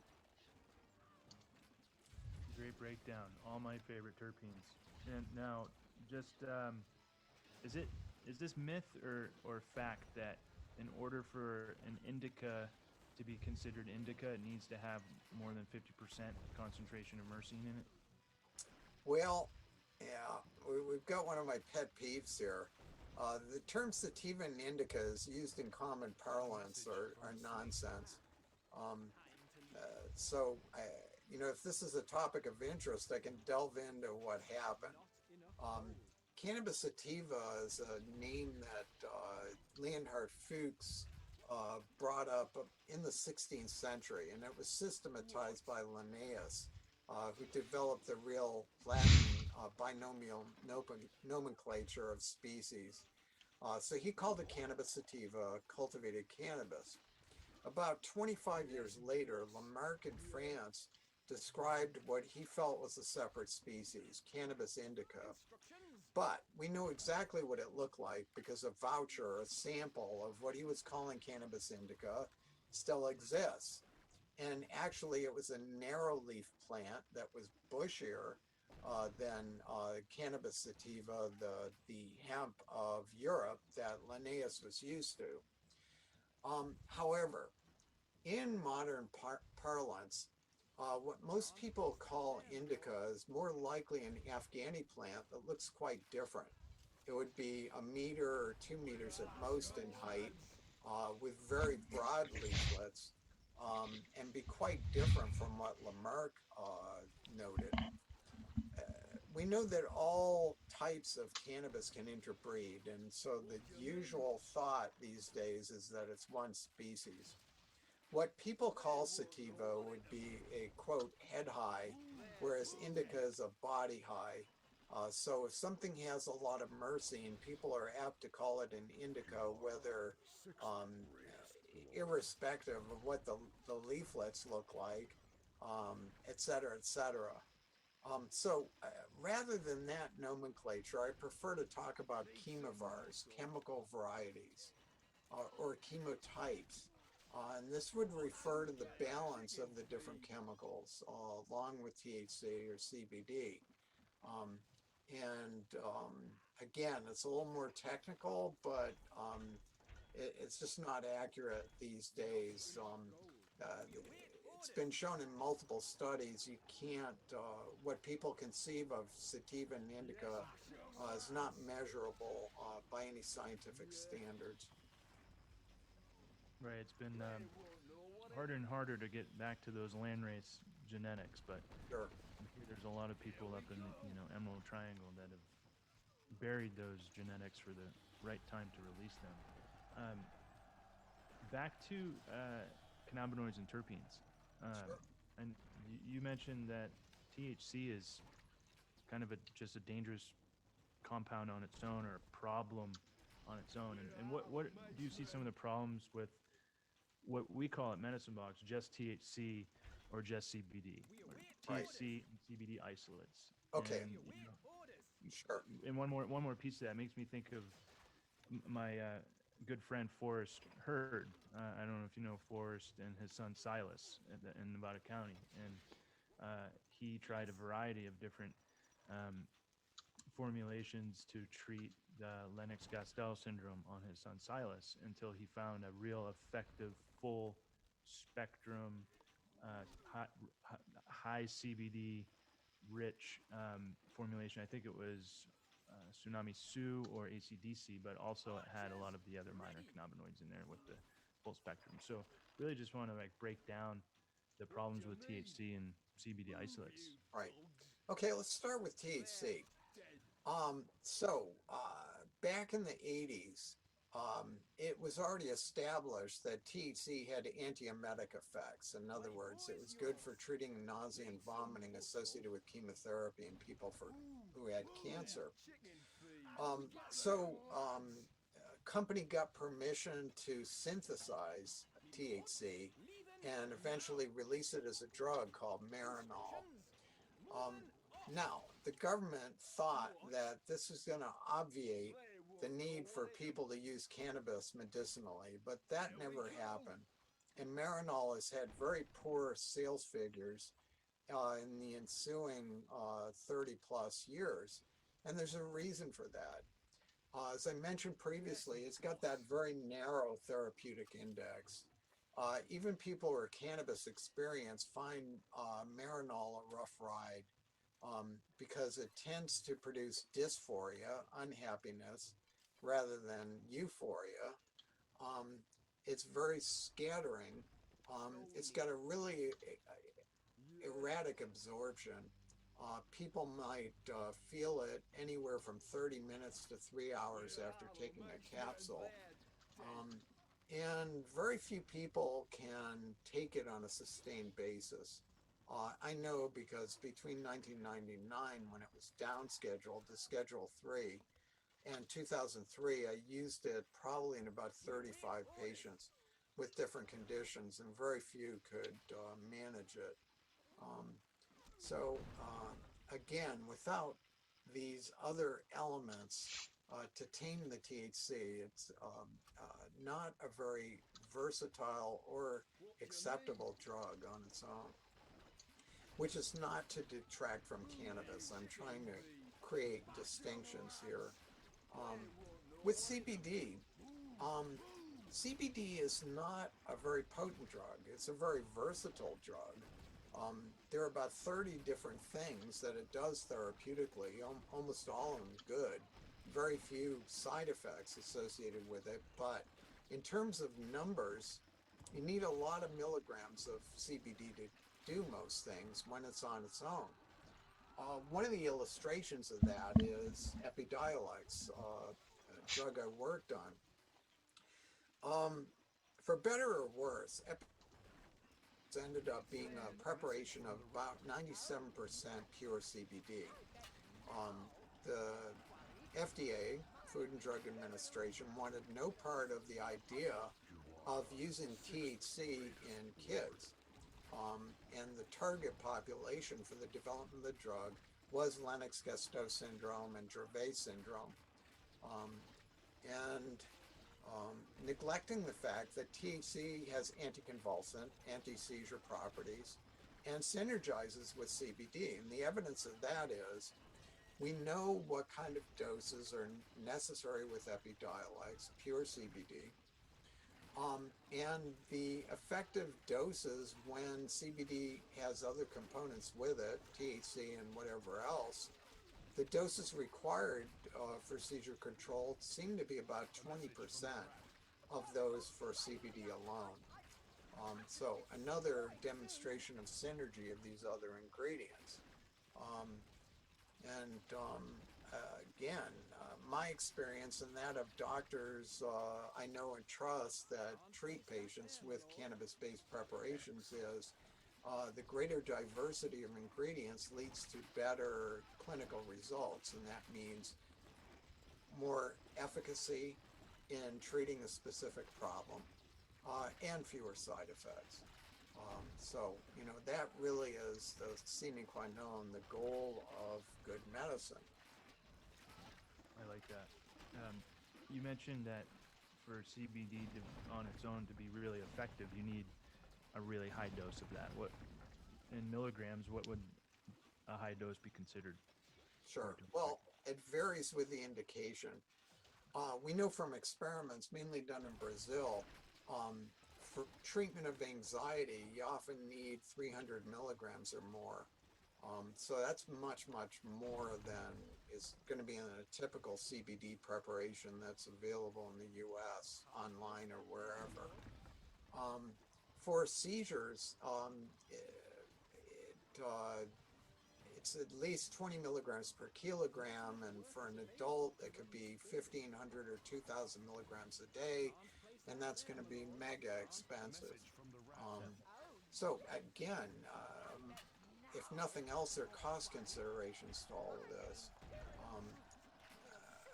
It's possible that people can get an inexpensive preparation at a dispensary compared to the enormous cost if somebody is paying for a prescription form. So this is a big problem. Y'all heard it right there. When you're looking for CBD products and even THC products out in the marketplace, make sure it has a diversity of ingredients in there, especially terpenes. That's the one thing, not to self-promote Medicine Box, but that's the product direction that we've always taken, to make sure there's multiple plant compounds synergizing. Sure. Let me give one, if I may, one more example. Study was done, it was a rat study, it was done in Israel by Galili et al. They were looking at the response of pain in the animals to CBD versus CBD extracts. So what happens with CBD alone is what's called a biphasic dose response curve. Let's break that down. What that means is at a low dose, it doesn't effectively treat pain.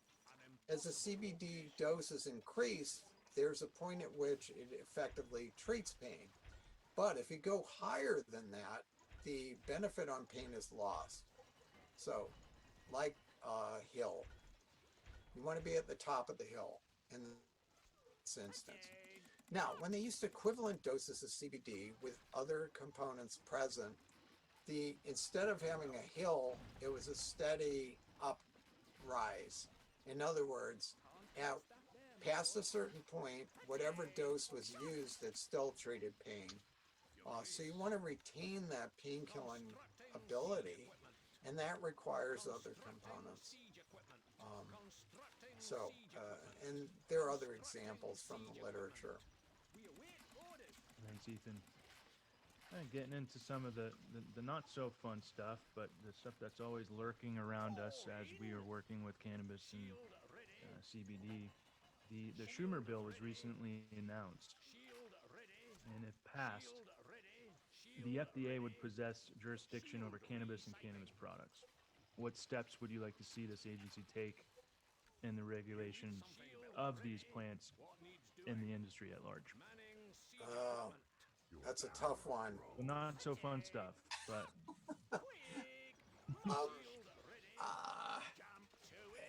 let me say this. irrespective of what politicians or anybody would like, there are going to always be three echelons of cannabis medicine. Herbal cannabis, some kind of supplements, hopefully with some level of quality control and availability of information about them. And finally, the top tier is pharmaceuticals. FDA does pharmaceuticals. They know that business and can set the standards. They're not very good at the other aspects. For example, with supplements, they don't get involved until somebody complains.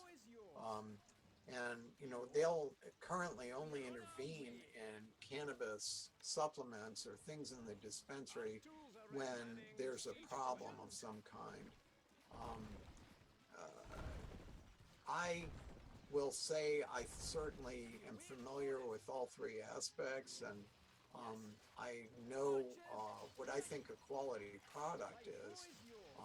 But the main problem right now is lack of quality control in the industry, coupled with a lack of good information for the potential consumer. Now, some places a consumer can go into the dispensary and get a full certificate of analysis, COA, on the material that they're going to buy. But most often, the most they're going to get is a rundown of how much THC and CBD is in it. And that's not enough information for the kinds of things that we're talking about. Also, how meaningful is it if this was done 2 years ago on a different batch of material, and the current batch may not even vaguely resemble what was there before?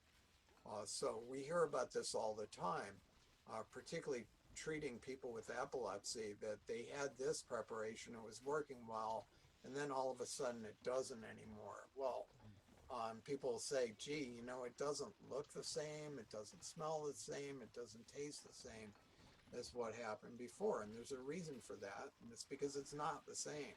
Yeah, exactly. But again, there are ways to have consistency, standardization, and maintain that over time. That's not to say it's easy, but it absolutely has been done and can be done again. Right, and more fun stuff.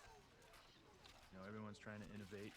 There's all types of scientists out there and opportunists, and there's been a rise in industrial terpenes for different types of cannabis formulations. Food grade terpenes. I think some terpenes that are now being derived from yeast. There's that cannabinoids. What should consumers know about their terpenes, and what are the best sources for them? Sure. All right. I would agree, but yeah. Disclaimer here, I am on the scientific advisory board and work with True Terpenes, a company in Portland that makes these. Again, you've got three types of terps in this conversation. One is what comes from the chemical supply houses like Sigma Aldrich. Those don't even come from plants. Generally, they're byproducts, petroleum distillates. They're usually not very pure, and they're not designed for human use. So that's not likely a source that people would want. Next, and better, would be plant-derived terps. So, for example, if you need linalool, it's usually going to be most effectively derived from lavender, although, again, certain chemovars of cannabis will have a good amount of it. And third is hemp-derived or cannabis-derived terpenes. Now, the plant-derived and hemp-derived are going to be the proper stereoisomers. Stereoisomers refer to the 3D structure of the molecule. If it came from oil rather than a plant, it might be a mirror image of the correct three-dimensional structure, and it might smell the same, but it may not act the same pharmacologically. So you know, I think plant-derived terps, if they're made to high standards, you know, with good manufacturing practice and with supervised labs and good quality control, they can be excellent. Ultimately, the best thing would be cannabis-derived terps. And for example, for products that are going to be on the market in New York State, it's going to be a requirement that everything be cannabis-derived. That's in New York State? That's a Right. regulation? Yes. That's great to hear. Yeah, New York took a long that time to part's get good. They otherwise haven't done a good job so far getting medicine to the people that need it. Now, I know a lot of our listeners definitely want to hear about the time you served as senior medical advisor for GW Pharmaceuticals. And now that you're out of there, do you feel that innovation in cannabis medicine can occur outside of the big pharma kind of framework? Better. I mean, seriously, pharmaceuticals are developed usually with a specific target in mind, and they may or may not be ideally suited to that target. Cannabis is not one thing. It is an endless variety of things depending on its biochemical contents. Now, the beauty of that is if we're ever going to get to individualized medicine, cannabis is ideal because, you know, if you have the right components, it can be extremely versatile in treating countless disorders because it's tapping into the endocannabinoid system, which is the major homeostatic regulator of physiology. In other words, it's the thing that keeps in balance all of our bodily functions. That's what creates the versatility. It's not some psychological thing that makes it good for so many different illnesses. It's a route. Great. And speaking of, you know, innovations with terpenes, cannabinoids, formulations, what promise do you see in combining terpenes and cannabinoids with other herbs, nootropics, and even medicinal mushroom extracts? You know, lion's mane, cordyceps, turkey tail, all the fungal kingdom, and what's possible, and how can those synergize together? Well, again, I'm a believer in botanical medicine, and as it turns out, cannabis combines well both with conventional medicine and other botanicals. Second disclaimer, I am working with cookies. They have a line of products called Capspike cookies that do combine cannabinoids with terps and with medicinal mushrooms. From what I understand, people seem to like them. But cannabis, among other things, is an herb, and a good herbalist will often use multiple different agents. When we're dealing with complex diseases, it's often not enough to use one agent. Often we have to think of multiple different things, and so these combinations often can make a lot of sense. Yeah, and a whole wide network of possible innovations and opportunities when you're looking at the wider botanical and fungal world.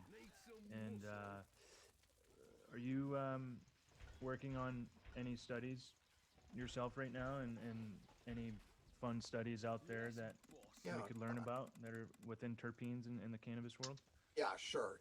Most germane would be the work that we're doing with Ryan Vondre at Johns Hopkins in Baltimore. We're doing a series of studies to look at cannabinoid-terpenoid combinations to try to demonstrate synergy. And these would be done under lab conditions where people be double-blind. In other words, The people participating won't know what they're getting exactly, and the people who are giving it won't know what they're getting exactly. But we do before and after testing memory and other cognitive mental functions to show salient differences. So the studies are underway, and I hope that they will serve to support synergy and the concept of the entourage effect. Great. One of our listeners, Dr. Brian Sanderoff, is over there in Baltimore. I'm sure he's dropped a few questions in the chat, but we'll get to that. Actually, last question before we do get to the chat. If you were to revise Taming THC today, how would you change it? Not much. You know, I certainly I've done additional work. If people want that paper and subsequent papers, it's all available at ethanrusso.org, the library tab, and there's a search there. YOSH1MUTSU and I did a subsequent paper that's actually longer. It's 70 pages, looking at different cannabinoids and terpenoids. So, you know, at this point in my career, I want to do new stuff, original research rather than review papers.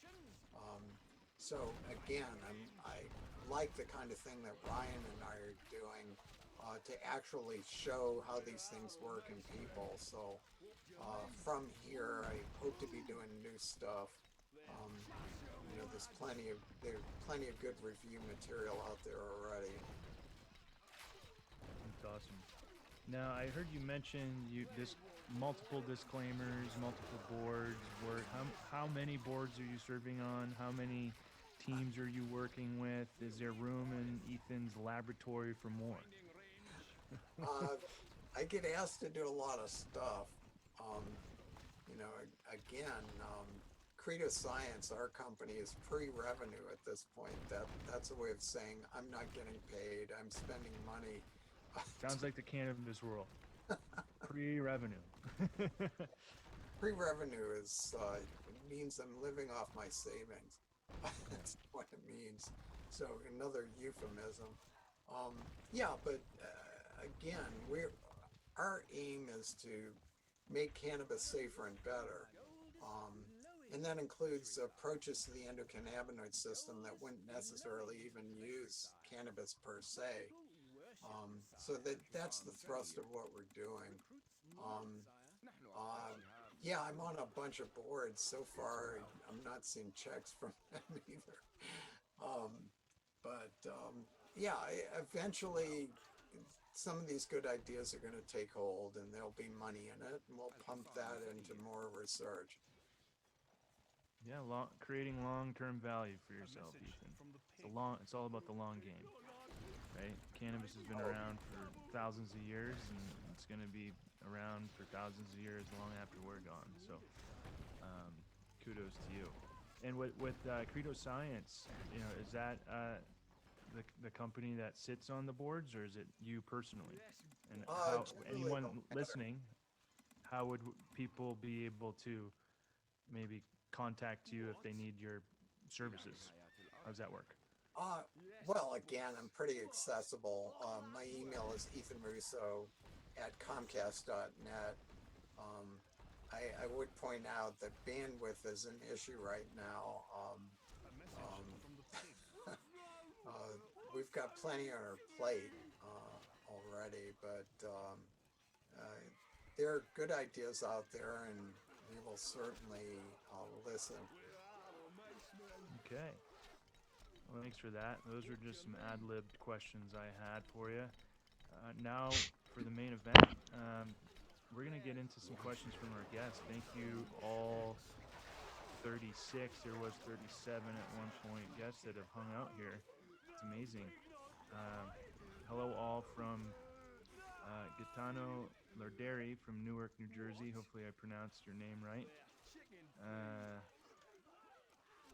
kind of left his link there. Questions. Okay, Luke Sumter, could you give us the definitional difference between terpene and terpenoid? I think you did that, but Yes. Luke, I think you got that. We have this on recording, so we will be sending it back to everyone that entered their emails in the event, right? Also from Luke, a recent paper in Nature reports the cannabimimetic effects of several terpenes, pinene, linalool, and others. How does this finding support your previous papers? Well, I am happy about anything that supports the entourage effect. Now, there's another side to the coin. There have been 2 studies out of Australia and New Zealand that had titles that implied a lack of entourage effects. So they looked at different terpenes and the binding specifically to the CB1 receptor and didn't see very much. However, that doesn't negate anything about synergy. It just means that isn't how those particular terpenoids were working. So no real surprise there. But there are already established mechanisms of synergy. We've talked about some of them today in the discussion, but yeah, I'm interested in seeing more studies in humans like we're trying to do at Johns Hopkins, and it's one of those things. I'm convinced in my position that eventually it'll be proved right. There are detractors and doubters out there. I hear all the time. But I don't lose any sleep about whether I'm right about this one. There are millions of consumers of cannabis that already know that there's a difference between one chemovar and another. Well, my late great mentor, Michael Hollister, 54 years in cannabis, would always say to me, there's no right way, wrong way. There's just many different ways in the plant world, and that's something that I like to live by.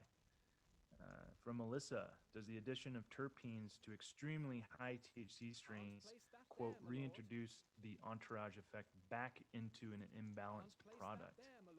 It's a good question. Yeah, it could. I think the context of that is probably things like vape pens. It's always an issue. I mean, some vape pens can have upwards of 90% THC. I just don't know why that's necessary. The endocannabinoid system is finely tuned. THC itself is what's called a weak partial agonist. That means that it binds weakly to the receptor, and that's analogous to what the endogenous cannabinoid anandamide does. What we don't need a situation is overload with too high a dose, or what are called full agonists, the synthetic cannabinoids, which are way, way too strong for the system and are associated with really bad side effects. So there's something to be said for very low doses of THC with a lot of other good stuff to go along with it. But yeah, I mean, if the issue is trying to get a balance back into it, yeah, sure, that's possible by addition of terps, again, from a botanical source or ideally from cannabis itself. Great. Thank you, Melissa. That was a great question. And from one of our colleagues at Medicine Box, Dr. Brian Sanderhoff, over there in Baltimore, Maryland, how do you feel about the, quote, pharmacologenizing of terpenes by engineering products by adding non-cannabis terpenes to cannabis products? Well, I think I've addressed this. Again, I don't want to see petroleum distillates as the source. Biosimilars from lavender, I don't see a problem with that. In the best of all possible worlds, we'd have selective breeding that gives us the profiles from cannabis itself that are going to be what the doctor ordered, so to speak. And there's nothing wrong with blending different cannabis sources. Prime example there is Sativex. So Sativex is a pharmaceutical cannabis extract preparation. It's approved in 30 countries. outside the US. It's actually derived from a high THC extract and a high CBD extract, and that's perfectly kosher, even for the FDA. As long as it's all derived from the same species, that's legitimate and acceptable. الحصان سريع. And Gaetano here. Dropping aromatherapy has been around for thousands of years since the three wise men brought frankincense and myrrh to a little baby over 2,000 years ago. There's actually a great publication I posted on my LinkedIn profile a few months ago, Gaetano, about a tomb that was over 6,000 years old. They found remnants of cannabis and frankincense in that tomb to signify that these plants have been used in more ritual settings for many, many thousands of years. Luke, any hypotheses on how terpenes might work through the endocannabinoid biodome, I've never heard that, expanded ECS to create synergistic effects? Sure. Well, again, the best example is caryophyllene. So it is a terpenoid, but it's working directly on the CB2 receptor.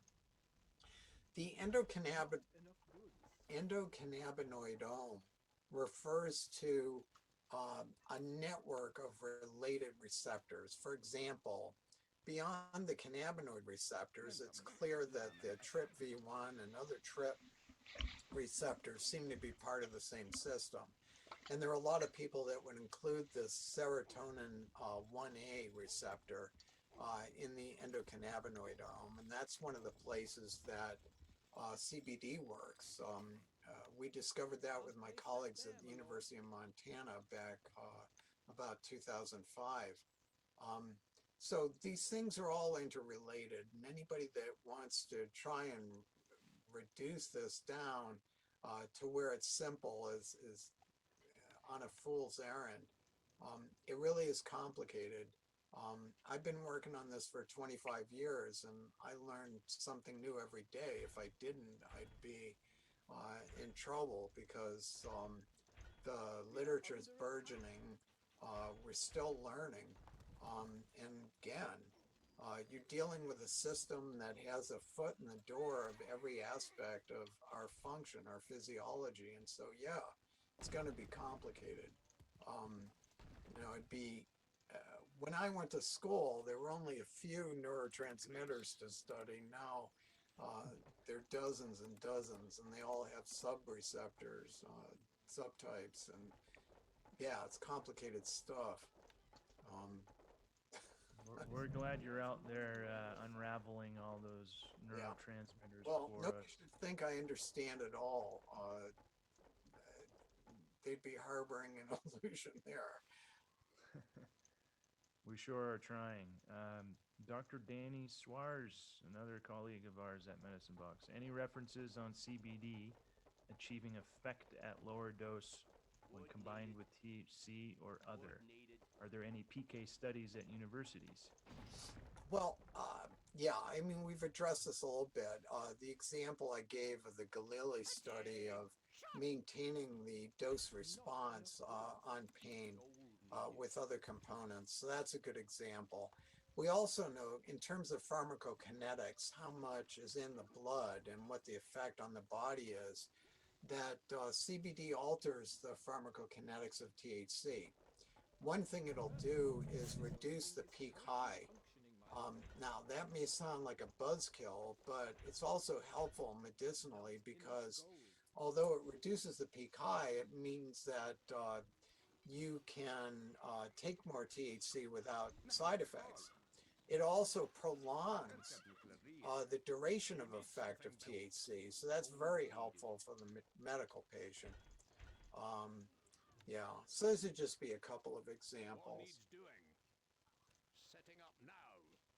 And Gaetano, are there any PK, PD, ADME studies to establish API for terps? Oh boy, really technical. So an API is an active pharmaceutical ingredient. among other things, I'm working with U.S. Pharmacopoeia on standards for cannabis. We released one paper last year that is trying to establish standards of that type. And in the offing is one for cannabidiol. And there'll be more to come, but it's painstaking work. And it's mainly going to be from the lab guys about how you look for this stuff. In terms of dosing, this is really individual. Part of the problem in trying to get cannabis-based drugs through the FDA is they're used to one size fits all. You're an adult, you weigh 80 kilos or you weigh 200 kilos, the dose is often the same. And some drugs are based on weight. You take a certain amount per kilogram per day. Well, cannabis isn't like that. You can't look at somebody and tell them what they're going to need. It's a matter of their tolerance, if any. It also has to do with a thing called endocannabinoid tone. How many cannabinoid receptors do they have? Are they active or inactive? What's the status of the enzymes in their body that make these and break these down? Right now, to study density of CB1 in the brain requires a PET scan at $10,000 a crack. So you can tell why there isn't a lot of research done on this. It's way, way too expensive. For dosing, if people again go to ethanrusso.org, the library there's a study I did with Caroline McCollum, who's a very experienced doctor, recommends cannabis to her patients in British Columbia. So that's an article on dosing and administration. And what we did is looked at the data from the GW Pharmaceuticals Development Program, as well as all the other literature, to come up with recommendations on how you administer cannabis-based products and in relation to various diagnoses. However, here's another disclaimer. Pharmacokinetic studies are done mainly because they're required by the regulators. There's not a great correlation between the amount of THC in the blood and what the effects are, because often the effects are going on in the brain, and measuring the level in the serum doesn't tell you what's going on in the brain.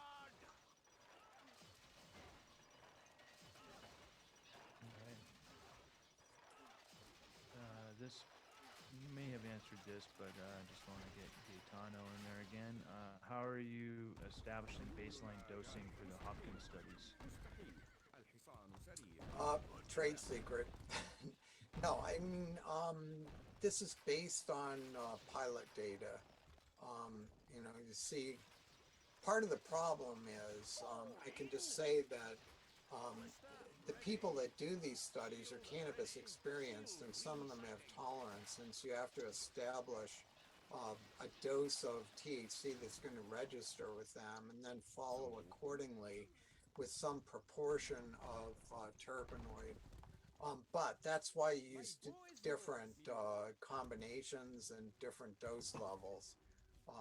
What you're looking for is a trend that has some consistency in a population. So I hope that answers it to some degree. Yeah, that's good for a trade secret.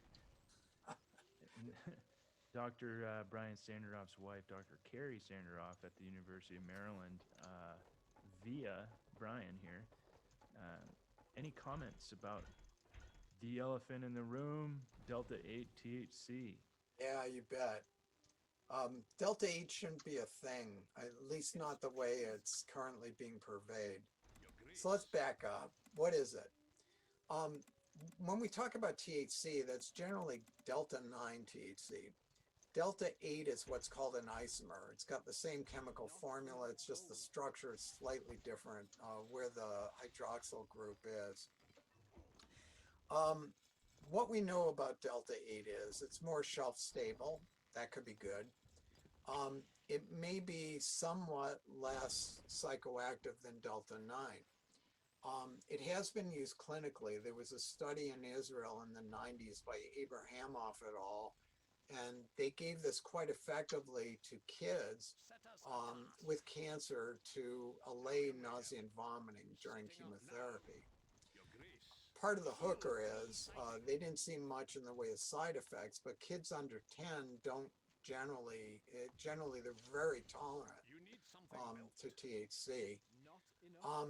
What we've got going on now is the illusion that making Delta 8 THC from CBD makes it legal. Well, it doesn't. And there are many attorneys that will like to disagree with me because of the Farm Bill. However, it doesn't negate the fact that the Controlled Substances Act of 1970 specifies that certain parts of hemp can be legal, but once you go to extract them or change them chemically, they're rendered illegal. Plus, as we've already said,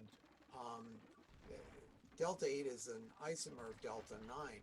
That makes them analogs. In 1986, Congress passed an Analogs Act that basically said if you make something that is an analog of something that's already Schedule 1, the thing you made is also Schedule 1 and illegal. So, in other words, I think Delta 8 is illegal, and at any point where the FDA wants to clamp down on this or the DEA wants to clamp down on this, it'll happen. And there are many states that have already made it explicitly illegal under state law. Additionally, this stuff involves synthetic chemistry. None of it's pure.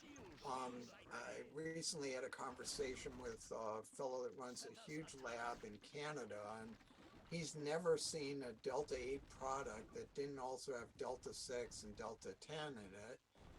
We know even less about what those do. Hopefully they're not toxic, but we don't know that they're not.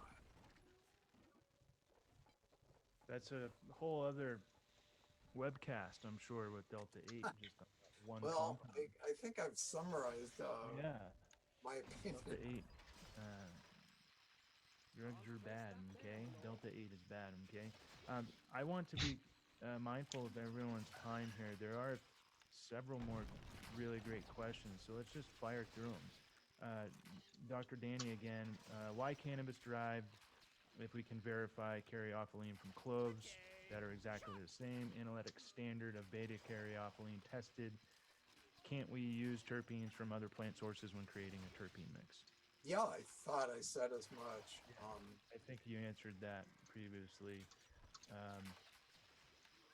But cannabis terpenes would take precedence, right? And then Well, again, those would be required in some jurisdictions, and the best thing is to find a chemovar cannabis that has the profile you want, or combining different ones to give you the entourage that you require. Absolutely. Good to see you, Mr. Manny Cordero. Manny did the first Medicine Box logo in 2016. He works with Calyx containers. Wanted to know if you have any tips on preservation of terpenes in packaging. Great question. Calyx has been minimizing space in our containers and using a FEP liner on our concentrates. Testing is coming back very high, but any recommendations? Yeah, I'm not familiar with the liner, but cannabis should be stored cool and dry and out of the light. So, yeah, those are the main things. Ethanol is a really good preservative, and a lot of preparations that are tinctures can be shelf stable a long time. But otherwise, again, it's a closed container. Glass is good. Out of the light, away from the heat. All good stuff. Thanks for that question, Manny. Matthew Ladd, good to see you on here. To your point around the use of very potent cannabis pens regarding the increase in folks experiencing CHS, cannabinoid hyperemesis syndrome, do you believe the use of more full spectrum THC CBD products will reduce these symptoms or possibly even counter the negative symptoms folks experience after prolonged use of highly potent THC cannabis products? Yeah. Big question. This is an hour unto itself. We've just published a paper on cannabinoid hyperemesis syndrome and its genetic underpinnings. So this is a condition in which people develop nausea, vomiting, abdominal pain, and strange behavior of taking hot showers or baths to alleviate symptoms. This occurs only in the context of high dose, generally chronic THC usage. It's related to THC, and that's explained in the mutations that we saw in the gene testing. I wish I could say that having a profile high in CBD was going to take care of it, but that's not what people experience. And when people stop for a while, the symptoms will hopefully go away. But people don't tend to stop permanently, and when they resume, as soon as they seem to develop any tolerance again, they're susceptible to other attacks. Our paper on this is available open source at ethanrusso.org at the library. I think it's at the top. It'll be easy to find. You can read that free, no paywall. And I'll explain. We're working on what other things might help treat this, but right now, abstinence is the answer, I'm afraid. The good part is there are many people who have equivalent levels of intake that don't develop this. Certain people with these genetic mutations seem to be susceptible to it. Unfortunately, that's not everyone. And that's ethanrusso.org in the library. Right. Right? That's for Matt. And okay, let's do 3 more minutes here. Melissa, what is the safety of inhaling higher levels of terpenes called terp dropping? Have these been studied for safety with inhalation? I guess, like, is it okay to inhale terpenes? Yeah, it's okay to inhale terpenes, particularly vaporization, in the proportions that are present in cannabis flower. Okay? Straight out of the chute, that should be all right. Let's give an example. I've talked about how great alpha pinene is. However, at high concentrations, alpha pinene is irritating to the skin, potentially to the lungs. It will cause coughing. Hova jöttem a kő? And yeah, it could be a problem. So, like anything else, we don't want too much of a good thing. And I'd be really careful of concentrates. Again, the proportions we see in the flower, which can be up to 5% total terps, is probably safe enough. And particularly for use other than by inhalation, there shouldn't be a big problem. All right. That's an answer that I needed to hear as well. For all the people that asked me that. From Phil, you didn't mention eucalyptol, cineol, terpene. Is that worth a discussion? And what about possible allergic reactions to be aware of when combining certain terpenes? Some of the terps will be sensitizers on the skin if they're exposed to light. So even limonene can break down into, gets oxidized, can produce sensitization reactions. 1,5-cineol is not something we're seeing much these days in cannabis. We did include it in the paper with John McPartland in 2001. So again, you can find that at the library. It does have anti-inflammatory properties. It's got some acetylcholinesterase inhibition properties. But you'd be hard pressed to find 1,5-cineol in any concentration in most cannabis these days. Okay, and last question from Tim. He is an avid listener on these webcasts. Thank you, Tim, for always joining. Is there a protocol that can be recommended for glioblastoma cancer patients? Yeah, so that's the worst kind of brain tumor. What we know is even relatively low doses of THC and CBD combined with a chemotherapy agent, temozolomide, seem to have benefit there. There are papers on this that will be available at PubMed, Public Library of Medicine. Right. All right. Well, thank you, Dr. Ethan Russo, for giving us an extra 12 minutes of your time. I know you sit on a lot of boards and you're always innovating and researching, so every minute is very grateful for everyone here.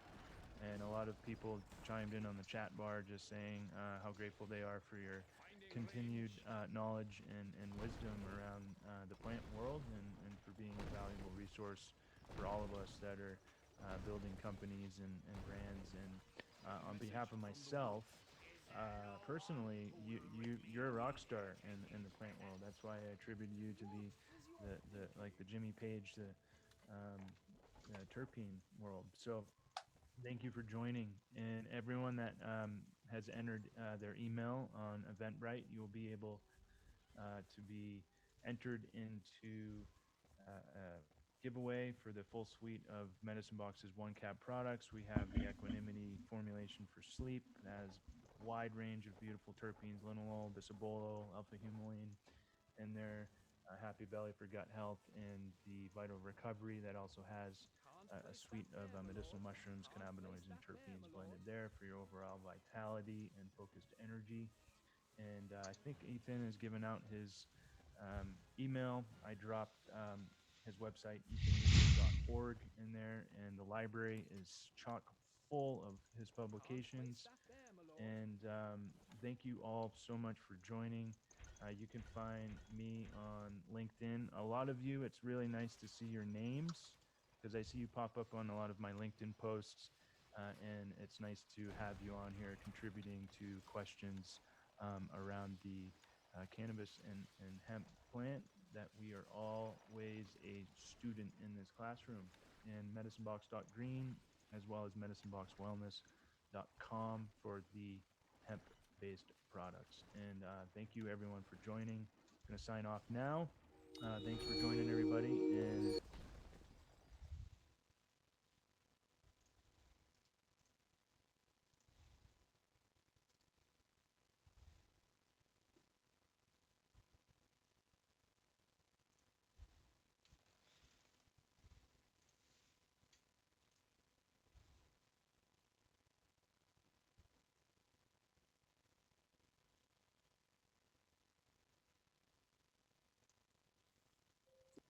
Varieties.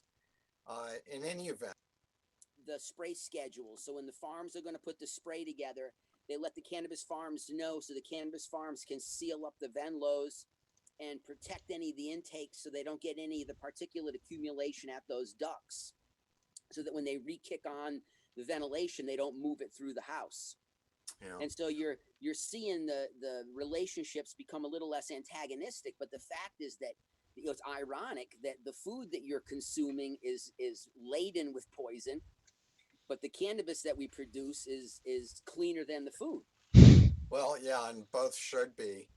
The other point, Peter, has to do with propane.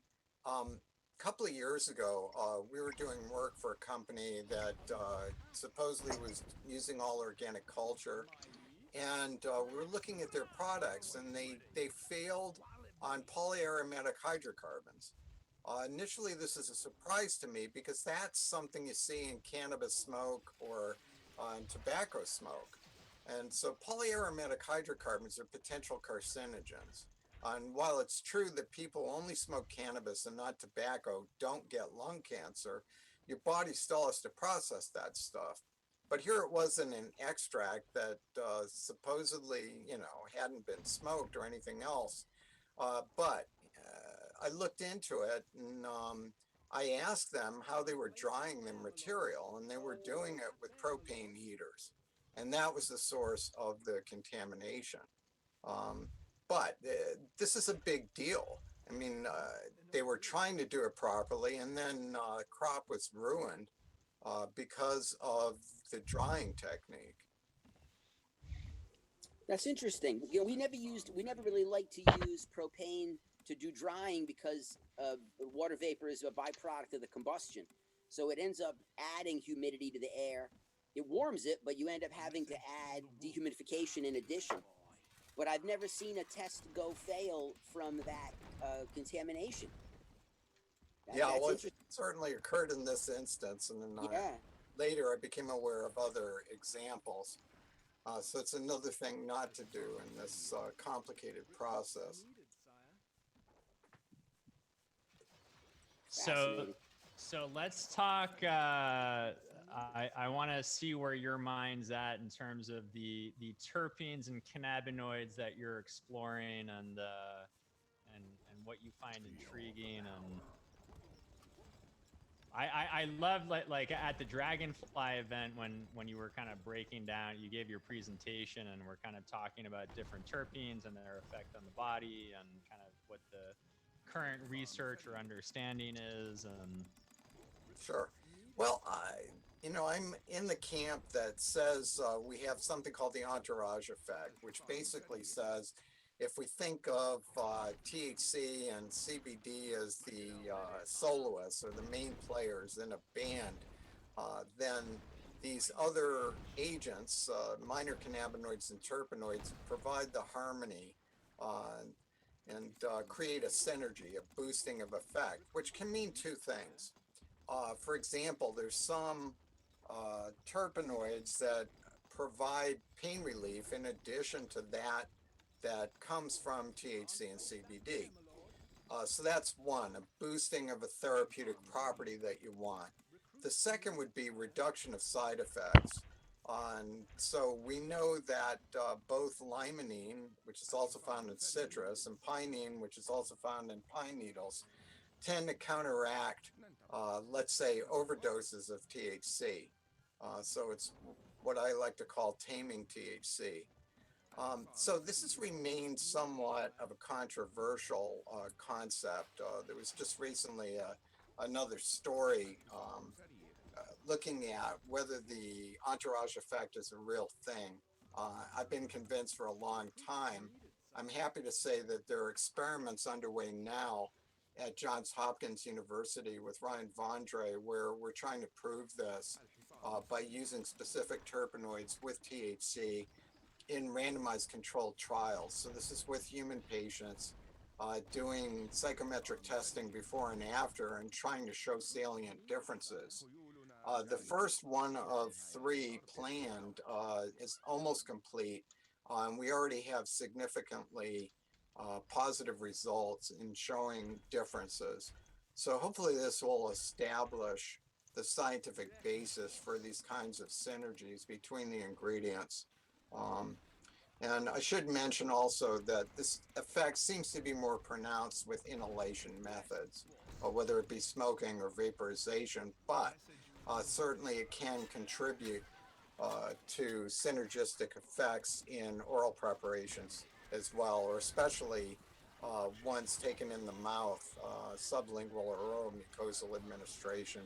There will be some absorption there, and certainly from the gut. So we're trying to provide a scientific foundation for what heretofore has been a theory, keeping in mind that for decades, the federal government was pushing the concept that the pharmacology of cannabis was all about THC. And that was politically expedient for them because they could say, well, we've got THC and Marinol, so you don't need cannabis to use therapeutically, which was never true. Not then, not now. I was involved with Dr. John Abrams where remember I did the golden tarp, and we broke up broad spectrum terpene categories on how people perceive cannabis. And so Dr. Abrams got involved with a guy named I think Dr.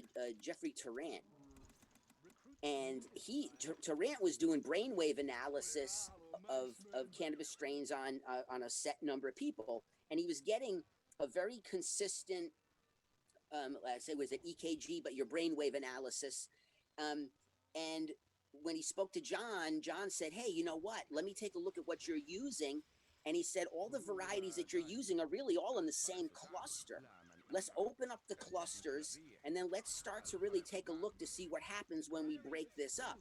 And when they broke it up, that's when he started to see the radical changes in the individual's brainwave patterns from this, because it's the same situation. The government was so determined to lay out the Marinol strategy that they diminished the input from anything else surrounding it.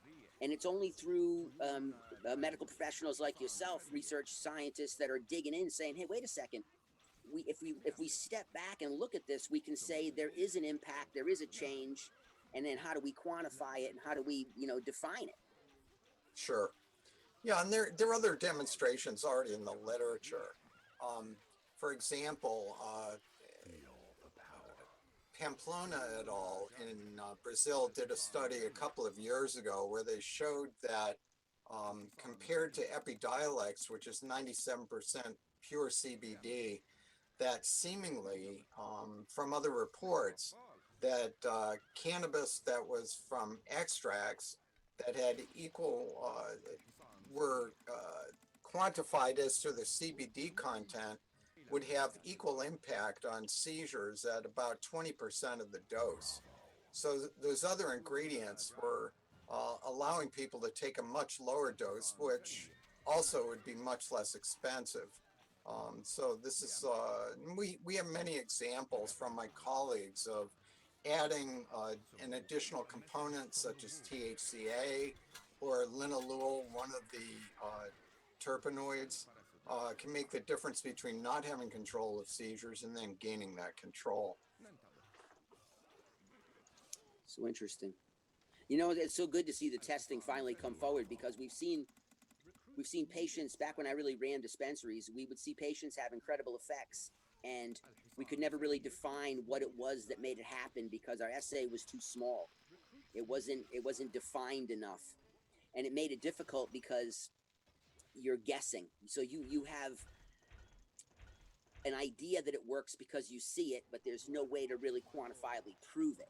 Sure. And so you can't find other substitutes because you don't know what to look for. Right.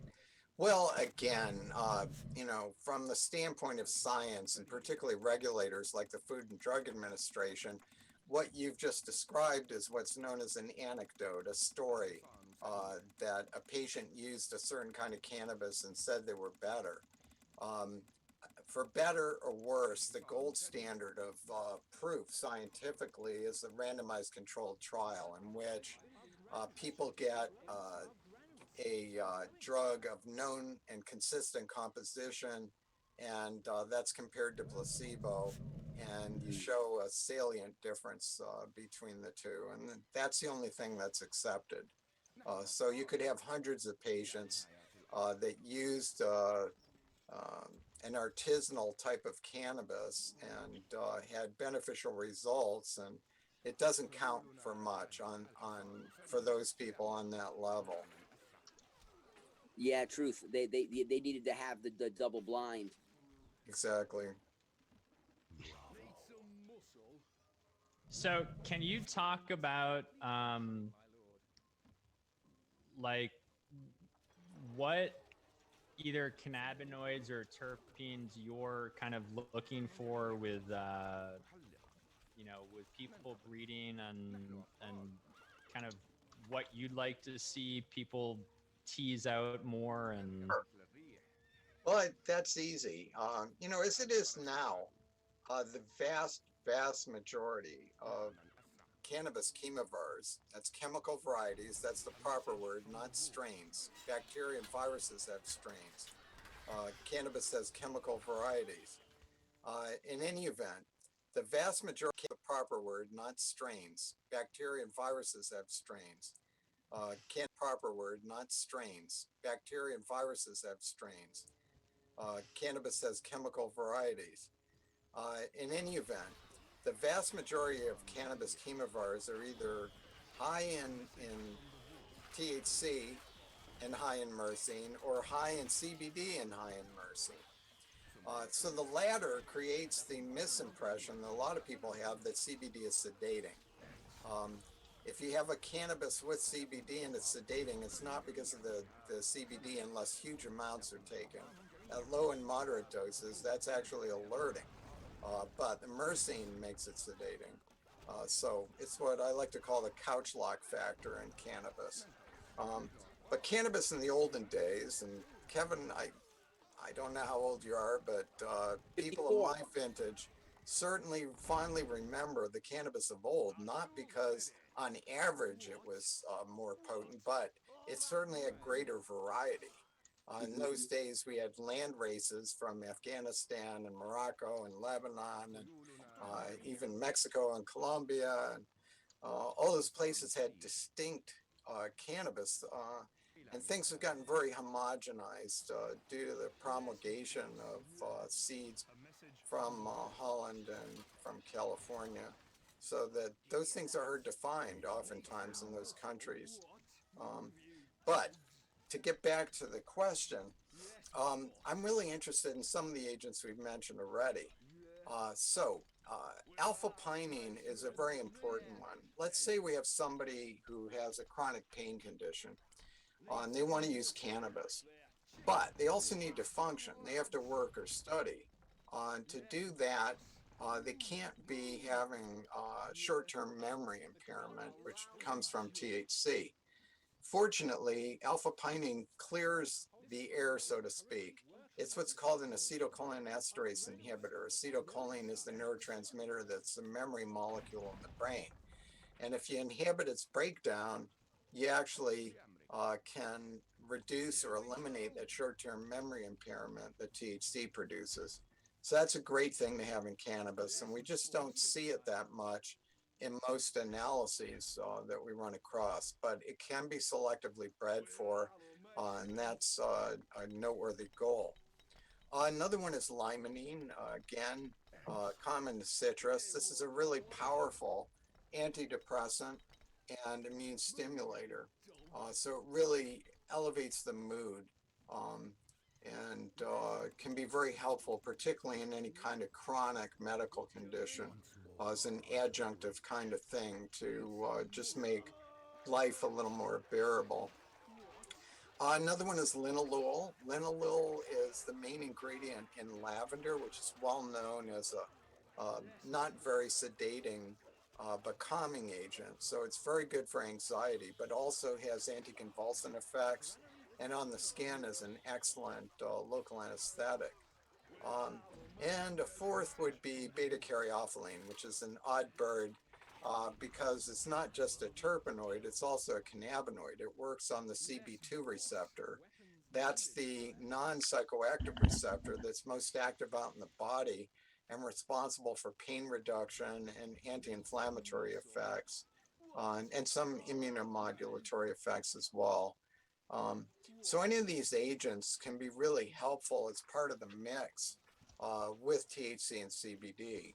And we're often finding that the most therapeutic benefits come from types of cannabis that have a real variety of ingredients. So multiple cannabinoids and multiple terpenoids. And again, keeping that myrcene down to a reasonable level so that we're not knocking people out.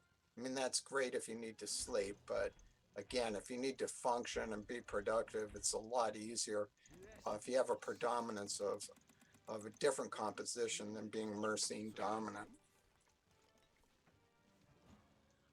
Remember, a scientist was breaking down that his hypothesis on myrcene was that myrcene was a stress factor, that it was a byproduct of the plants under stress, and that you saw it elevate in that form, and that really it was non-desirable at the higher levels.